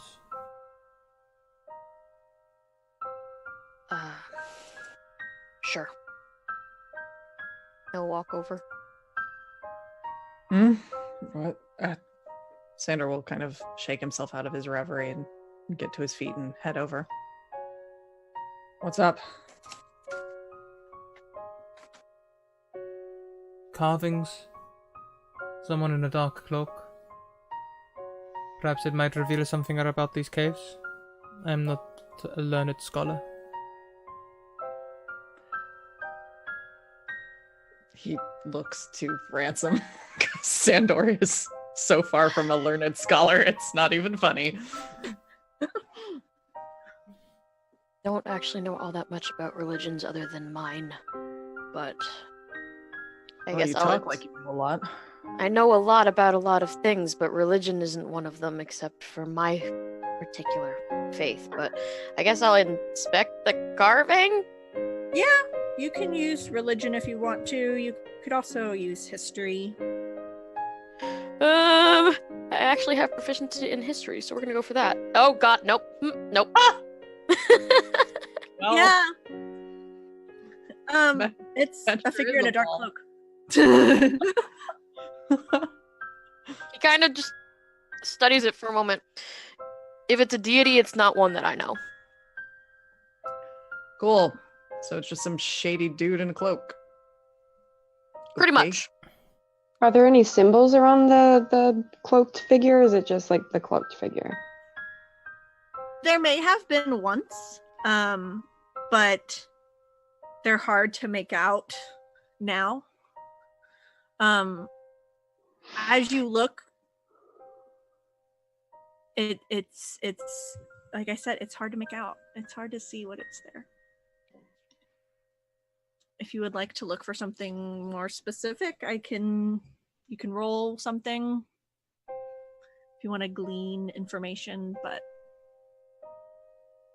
there's nothing obvious.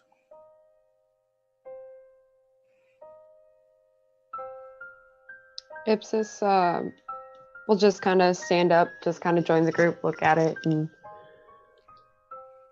does it seem important to the here and now? Because maybe it's something we can table for another time if it comes up again. I'm not quite sure what it means or what it is supposed to mean. Doesn't matter to me. I just wondered if anyone... Well, no matter, I'm still okay to sleep over here. Alright. I'll walk back to where I was and lay down. Sorry to bother you all. It's not a bother, you had a concern. Better to make it known to the group than keep it silent and then we all get surprised by something nasty. And then he'll go back to his own spot. Cheery as usual. Sandor will settle down next to Lon's Delight. Should we sleep in shifts? She'll like yell it so everyone can hear. Probably. I'll stay up. Ipsis just turns over and goes to bed. Okay, cool. Good night. Do we Thanks. want do we want shifts of 2 or shifts of 1? Did you say, DM question real quick, that the entrance to the cave or the part where we came in was a door, or that there was a door? So when you from the outside you came in through what looked like a hole in the rock wall. Okay. Looking back at it from the inside, it does look like it's framed with it looks like it's been carved out to be a doorway shape. Oh, okay. Okay. So it looks purposefully placed.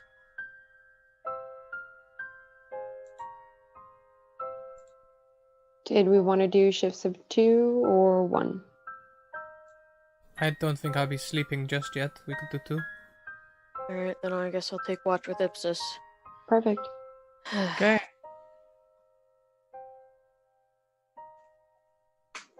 Okay, and you all settle down to sleep. So Sandor and Lon's Delight are still awake. Is that correct? While the other two begin to very comfortably fade to sleep. Again, you feel very safe and very warm in this space. And so then it's really, really comfortable and easy to drift away. But Sandor and Lon's Delight, you are still awake. You are not perturbed by my nature? No. Why would I be?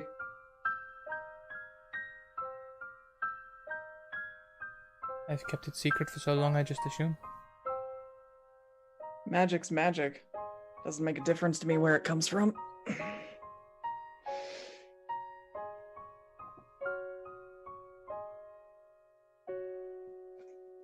Besides, don't know if you've noticed, but I'm the only one here without horns.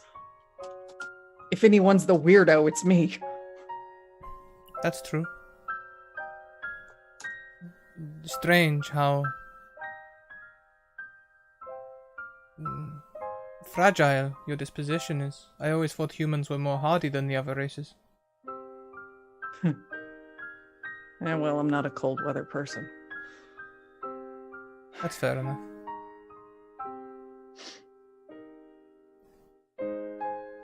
You remind me of both of them. My father and my sister. When we first met and you were robbing me on the road.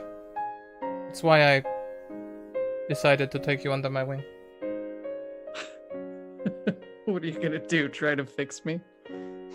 My old man tried and failed. Not try to fix, but I just don't want another one of my father roaming around. Well, if it's any consolation, the robbing is kind of a last resort. That's good. Just the mercenary work kind of dried up for a bit, so I didn't know what else to do. Gotta Yeah. eat. That's why I sell Lucky Charms. Same difference. Are they really lucky, or are they just like stringing rocks? I think it depends who's using it. Oh well. Only lucky charm I have is this. And he kind of taps the flask. You can hear it slosh a little bit. I think you are more than that though, Sandor. There is a He gives purity. a very look. Are you bullshitting me right now? No. You are more than a drinking problem. Yeah, I'm an asshole. But a hot one. I wouldn't be too full of yourself. I'm sure you're a fine specimen, but you don't act so much like an asshole. Ransom beats you in that respect. Even when he's being nice, he seems like an asshole. Okay, that's fair. He's definitely an asshole. I can be friendly. I'm usually friendly if you don't piss me off. That is what I see. Oh well. You don't make friends by being a dick. Or maybe you do. And she looks at Ransom and then back at you. Listen, just because he's pretty, that's all he's got going for him. Uh-huh. Some picky.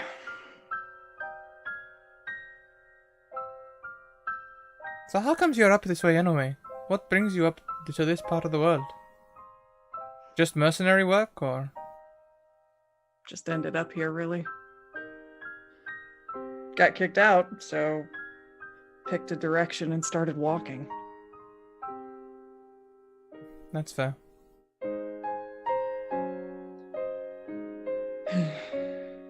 Anyway, just going wherever. And apparently wherever is now wherever the fuck we are.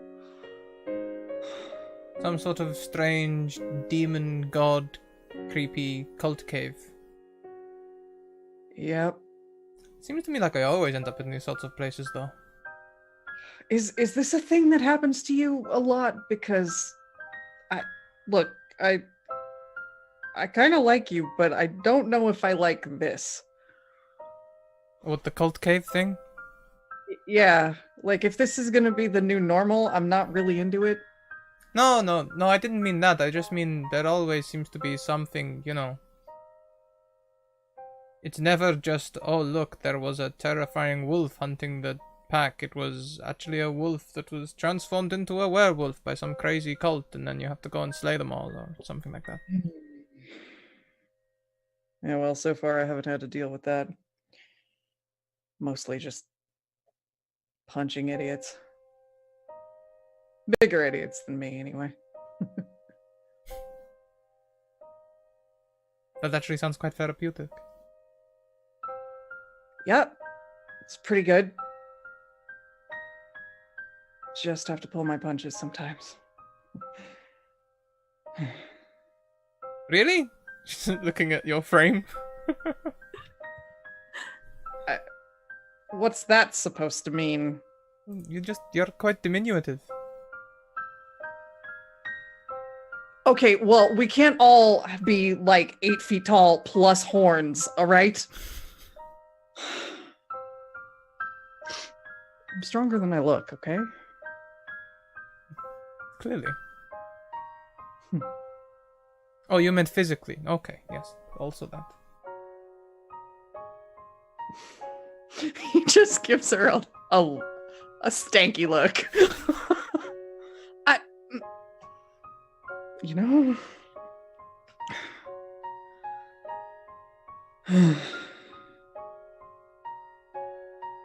And the conversation winds down, and the first watch passes without incident. The fire keeps crackling. You do notice you don't have, there's no more wood in here, and you never have to give it any. It just keeps burning. And it seems like you're probably partway through the night.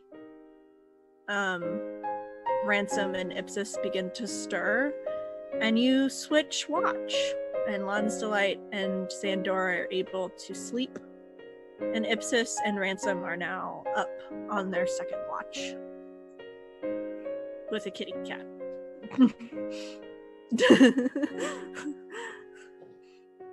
Oh no, cave beasts, no. So, did you at least get enough sleep to be competent on watch? I'm perfectly well, thank you. Yourself? Good. That actually felt nice. It was warm.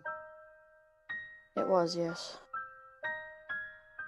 So, you said that you've been in Dawn for a while. What made you come up here in the first place? I suppose it doesn't hurt. I guess I'm on the run. Is that why you left your friend behind, or is that something completely different? No, that's why. They won't be looking for him, but they will be looking for me. Do you mind if I ask what you did, or is that a sore subject? You know, I didn't even really do anything. I kind of just was. Kind of funny how Was, that works. well, I mean, was This. as in, I was this. oh, in all motion to my horns. This sort of, Precisely. yeah, I mean, I can definitely understand that. It's not been the easiest road for myself either. I mean, it's funny. Everybody talks about their parents and what shitholes they were, but sometimes I wonder what it's like to even have parents, even if they're not the nicest. I'm not quite sure how that relationship is supposed to work. I mean, I don't know too much about my own, unfortunately. To be honest, Juan's Delight does a good job of being a pseudo-mother. I think that's why I stuck with her so easily. I mean, I was alone at the time, and that was eating at me, and I didn't want to do things by myself. So, I mean, I definitely clung to her for that, but you're right. She's been more of a mother to me than most people I've met, and I've only met a couple others who cared as much as she does, but she cares more than average folk do, and I feel like that's strong enough to stand beside. Most people long for connection. It's the way that they work, and I'm glad that you found that one at least. If you haven't had any others. I appreciate that. I mean, I know she's a little bit brooding, and this is a ramshackle type of group, but at least we can only hope to provide some sort of comfort for you and Sandor. I don't need comforting. Everybody needs some sort of comforting sometime. I'll take up the resident brooding position and continue to be putting my standoffish, unpleasant self, but Well, it's not terrible. I look forward to seeing a softer side of you. It's May not that gonna ever happen. come out. This is as soft as I get. Well, we'll see. Spend some No. time with us, you may change. You never No. know. Optimist. It's not bad to be one. I feel like it's a little bit more entertaining than being so sad and angry all the time. I'm not sad or angry. I'm just matter of fact. Everyone always thinks that I'm angry. I get irritated. I get apathetic. I really don't get angry. I don't think I've ever been angry. Not really. We'll hold on to that, because anger is definitely not one of the emotions that I feel is the smartest. Yeah, it's justifiable and it has its place, but to linger, to stay on that for too long, I feel is only a dark, dark path. It's dangerous. But all emotion is. Everything that we are is, if you're not careful with it. True. Nah. I'd be upset, to say the least, if any one of us was to perish for some sort of crazy emotional reason we couldn't keep ourselves in check, especially with what seems to be going on around here with the snow and the trees and all of Also, that. our guide is now dead, so We'll have to definitely discuss that in the morning, because that's kind of messing with me. She just like poofed. And then Sandor said he saw wings on her. Wings? Yeah. That's what I don't understand. This place is supposed to be sacred, right? Holy. Right. We associate holiness with light. It's radiant light. Uh, Believe me, I know a lot about radiant light and the gods. She said she wouldn't be allowed in here. She vanished, apparently had wings in a burst of light. And what was with the feast? I mean, why wouldn't she be allowed in there if she's the one guiding us? And why would there be something prepared if nobody's supposed to stay? And I thought we weren't even supposed to light a fire. I mean, I have a lot of questions. Well, we weren't out by the trees this time, but perhaps it's because she hadn't completed her test and therefore was not yet sacred enough to enter. But then why would we be allowed? I don't even have any interest in taking that test or joining that temple that is most likely a cult. More than likely. I mean, and it's not like it had to deal with us being patrons of any sort of deity, because, I mean, I'm not truly affiliated, and I'm pretty sure Sander's not either. I mean, now I'm not quite sure about Lonsdelight. That was new and entirely off-putting. But there's got to be some sort of explanation, and hopefully if we can figure out any sort of way to get to the monastery from here, I'm hoping that it will give us our answers. And with that, can everyone roll me a Constitution save? Oh no! Those of you who are awake get advantage. Betrayal. Ransom called it! Top 10 anime betrayals. Oh my god, I had advantage too. Dang! Well, And thank you, Mackenzie. Thank you, Potato, for gifting a sub to Mackenzie, and Mackenzie, thank you for the reroll. friendly reminder, I'm proficient in Constitution saves. And yet, here we are. That hangover. So,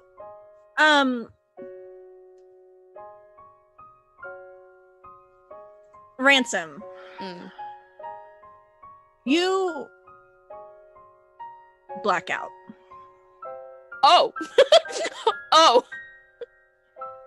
And you just slump over. And Sandor and Lonsdelight, essentially what happens here for you is you just don't wake up. You're just hardcore asleep. But Ipsis, you managed to stay conscious long enough to feel yourself and to see your companions begin to slide sideways as it feels like this entire cave tilts on an angle. And as you know that you should be hitting the far wall, sliding backwards, instead, you feel your body hit water. Immediately just starts screaming and splashing. Everybody wake up! Wake up! Wake up! Wake up! And am I like in water? And you are all sucked deep into a pool of water. This is fine. So you cannot scream, Ipsis, but the rest of you do wake up. However, Ipsis, because you were awake when this happened, you know what happened. And you have advantage on whatever you try to do to get out of the water. Whereas everyone else is somewhat surprised and awake by this sudden shock of cold and wet.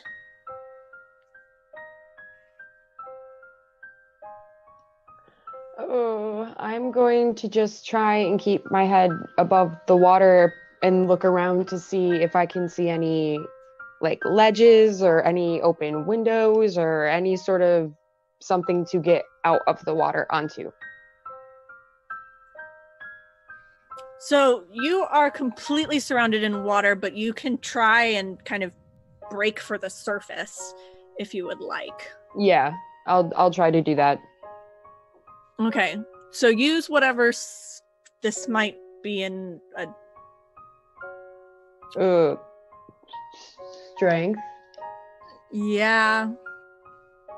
Okay. Yeah. So this would be strength or athletics, and again, you get advantage. Okay.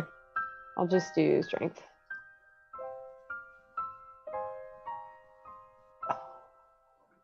And you are able to break through the surface. What is going on with the rest of you as you wake up? So much flailing and just trying to swim.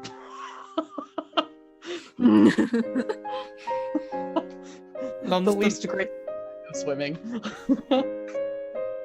Lon's Delight has like a moment of panic, but more for her armor than anything else. She looks around for that first.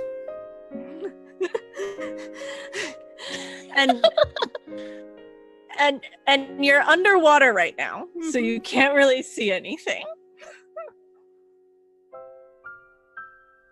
Did you like feel around nearby? Did it stay in situ like she did? It's not underwater with you. But if you look above to where you believe the surface would be, you see shadows. One that looks suspiciously shield-shaped. I swim towards the shield shape.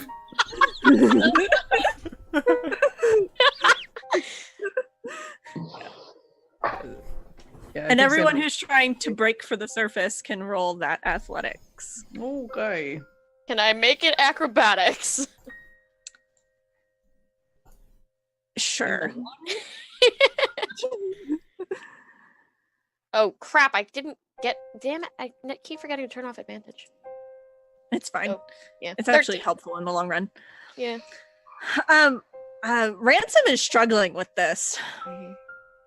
Everyone else breaks for the surface just fine, but Ransom, you are flailing around a little bit. And Ipsis, Sandor, and Lon's Delight, as you pop through, you notice immediately that Ransom is not right next to the rest of you, whereas everyone else is kind of pretty much close together. Sandor will take a breath to fill his lungs and then dive back down to find him. Lon's Delight will turn to Ipsis and be like, "Take care." They do. And they will. Ransom regrets bonding with Ipsis. Can I find him? I'll say that you can find Ransom, and between the two of you probably make your way up to the surface, and you break through the top, and everyone kind of gasps. Ransom, you take this big gasp of air in. Give him a good thump to get the water out of him. You all right? Sure. Sure. I don't wake easy, but also, when did I fall asleep? Ipsis? We were talking. We were talking. And then everything just kind of changed.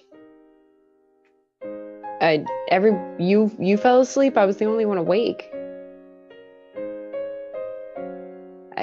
Did nobody else see everything or feel everything shift? No, I woke up and my lungs were full of fucking water. The world basically fell on its side. Fantastic. Great. Great. Let's get out of here. Yeah, he's gonna start swimming. Yes, you are all currently floating, kind of bobbing up and down in the middle of the water. It's just crazy. Ransom is glad that he sleeps with all of his belongings still on himself because he does not trust. Lon's Delight is looking around for that shadow. Was the shield a lie? No, it was not a lie. Your stuff is floating there with you. The cake sure was a lie, though. The cake was a lie. The cake was a lie. Ransom called it. Listen, Was it the cake? Was it going to happen anyway? we don't know. Let him blame the cake. Sandor just lives that young life. So Lon's Delight doesn't put it on in the water though. She just bundles it under her arm.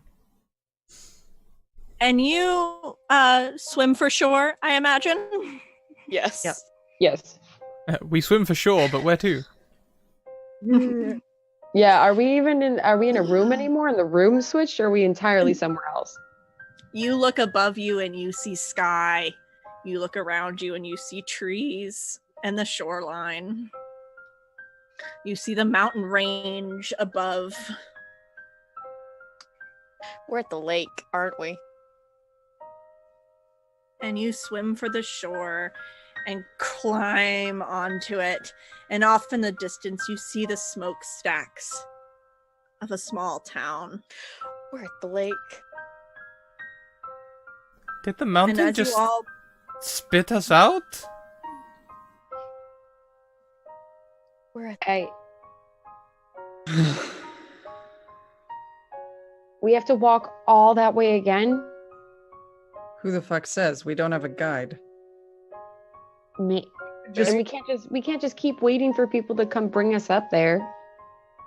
Why were we going up there in the first place? In all honesty, we were going because we were fetched. But is there a reason beyond that? Yeah, We wanted answers. we were going to ask about the landslide and the melting snow that melted really quick and all of the other strange things. Yeah, to be The perfectly portals.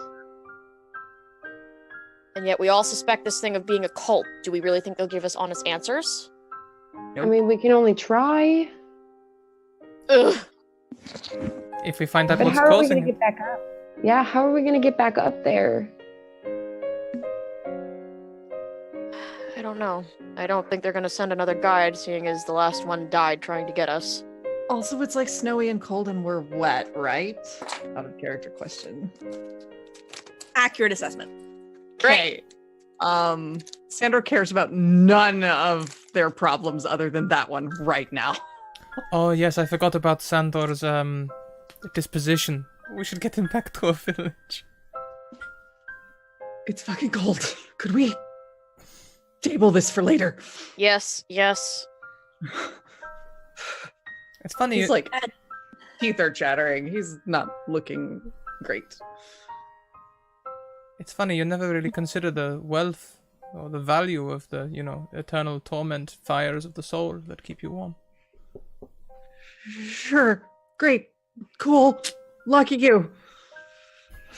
Could I feasibly use thaumaturgy to dry us off, or no? I was just thinking the same thing.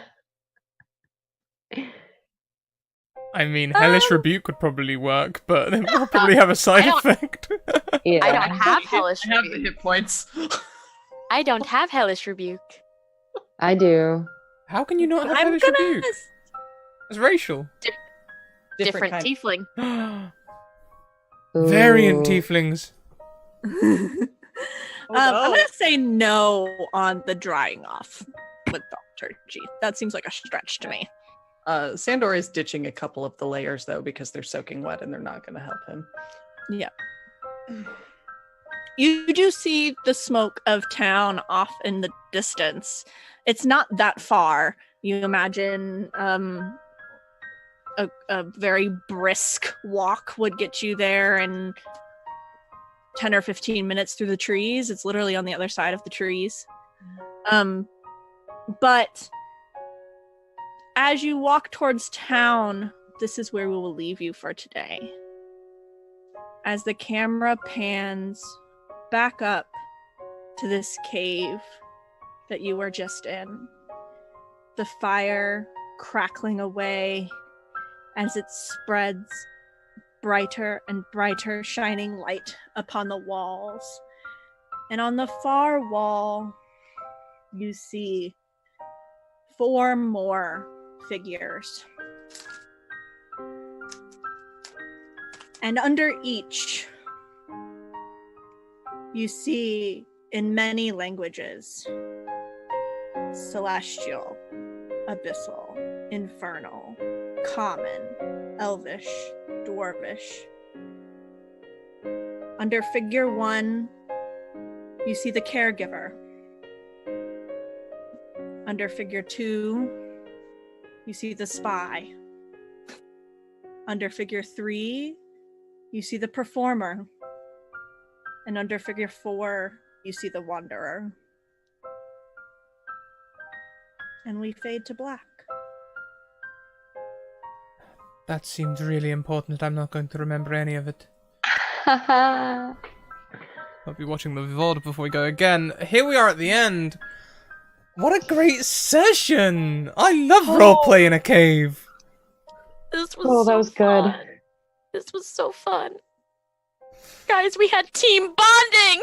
I was gonna say that was like a good on my soul session. Yeah. We had team bonding! But I'm also really upset if we have to climb that freaking mountain again, man. It was really difficult. Yeah. Well, yeah, here we are at the end. We're gonna head over to the Discord where we'll talk about the game for a little while with you guys in chat. Please check out the closing links there. That first link, which goes to the Streamlabs merch, we're currently doing a Season 2 poster sale. That'll be live until next Monday. The posters are really good quality, by the way. I have one. So if you fancy going to get a poster, go and check that out. And all the other things are there as well. Big thank you to Mage Hand Press and Bird and the Storm Publishing who make this all possible. Until next week, keep on evoking emotions. We'll see you tomorrow now. Bye!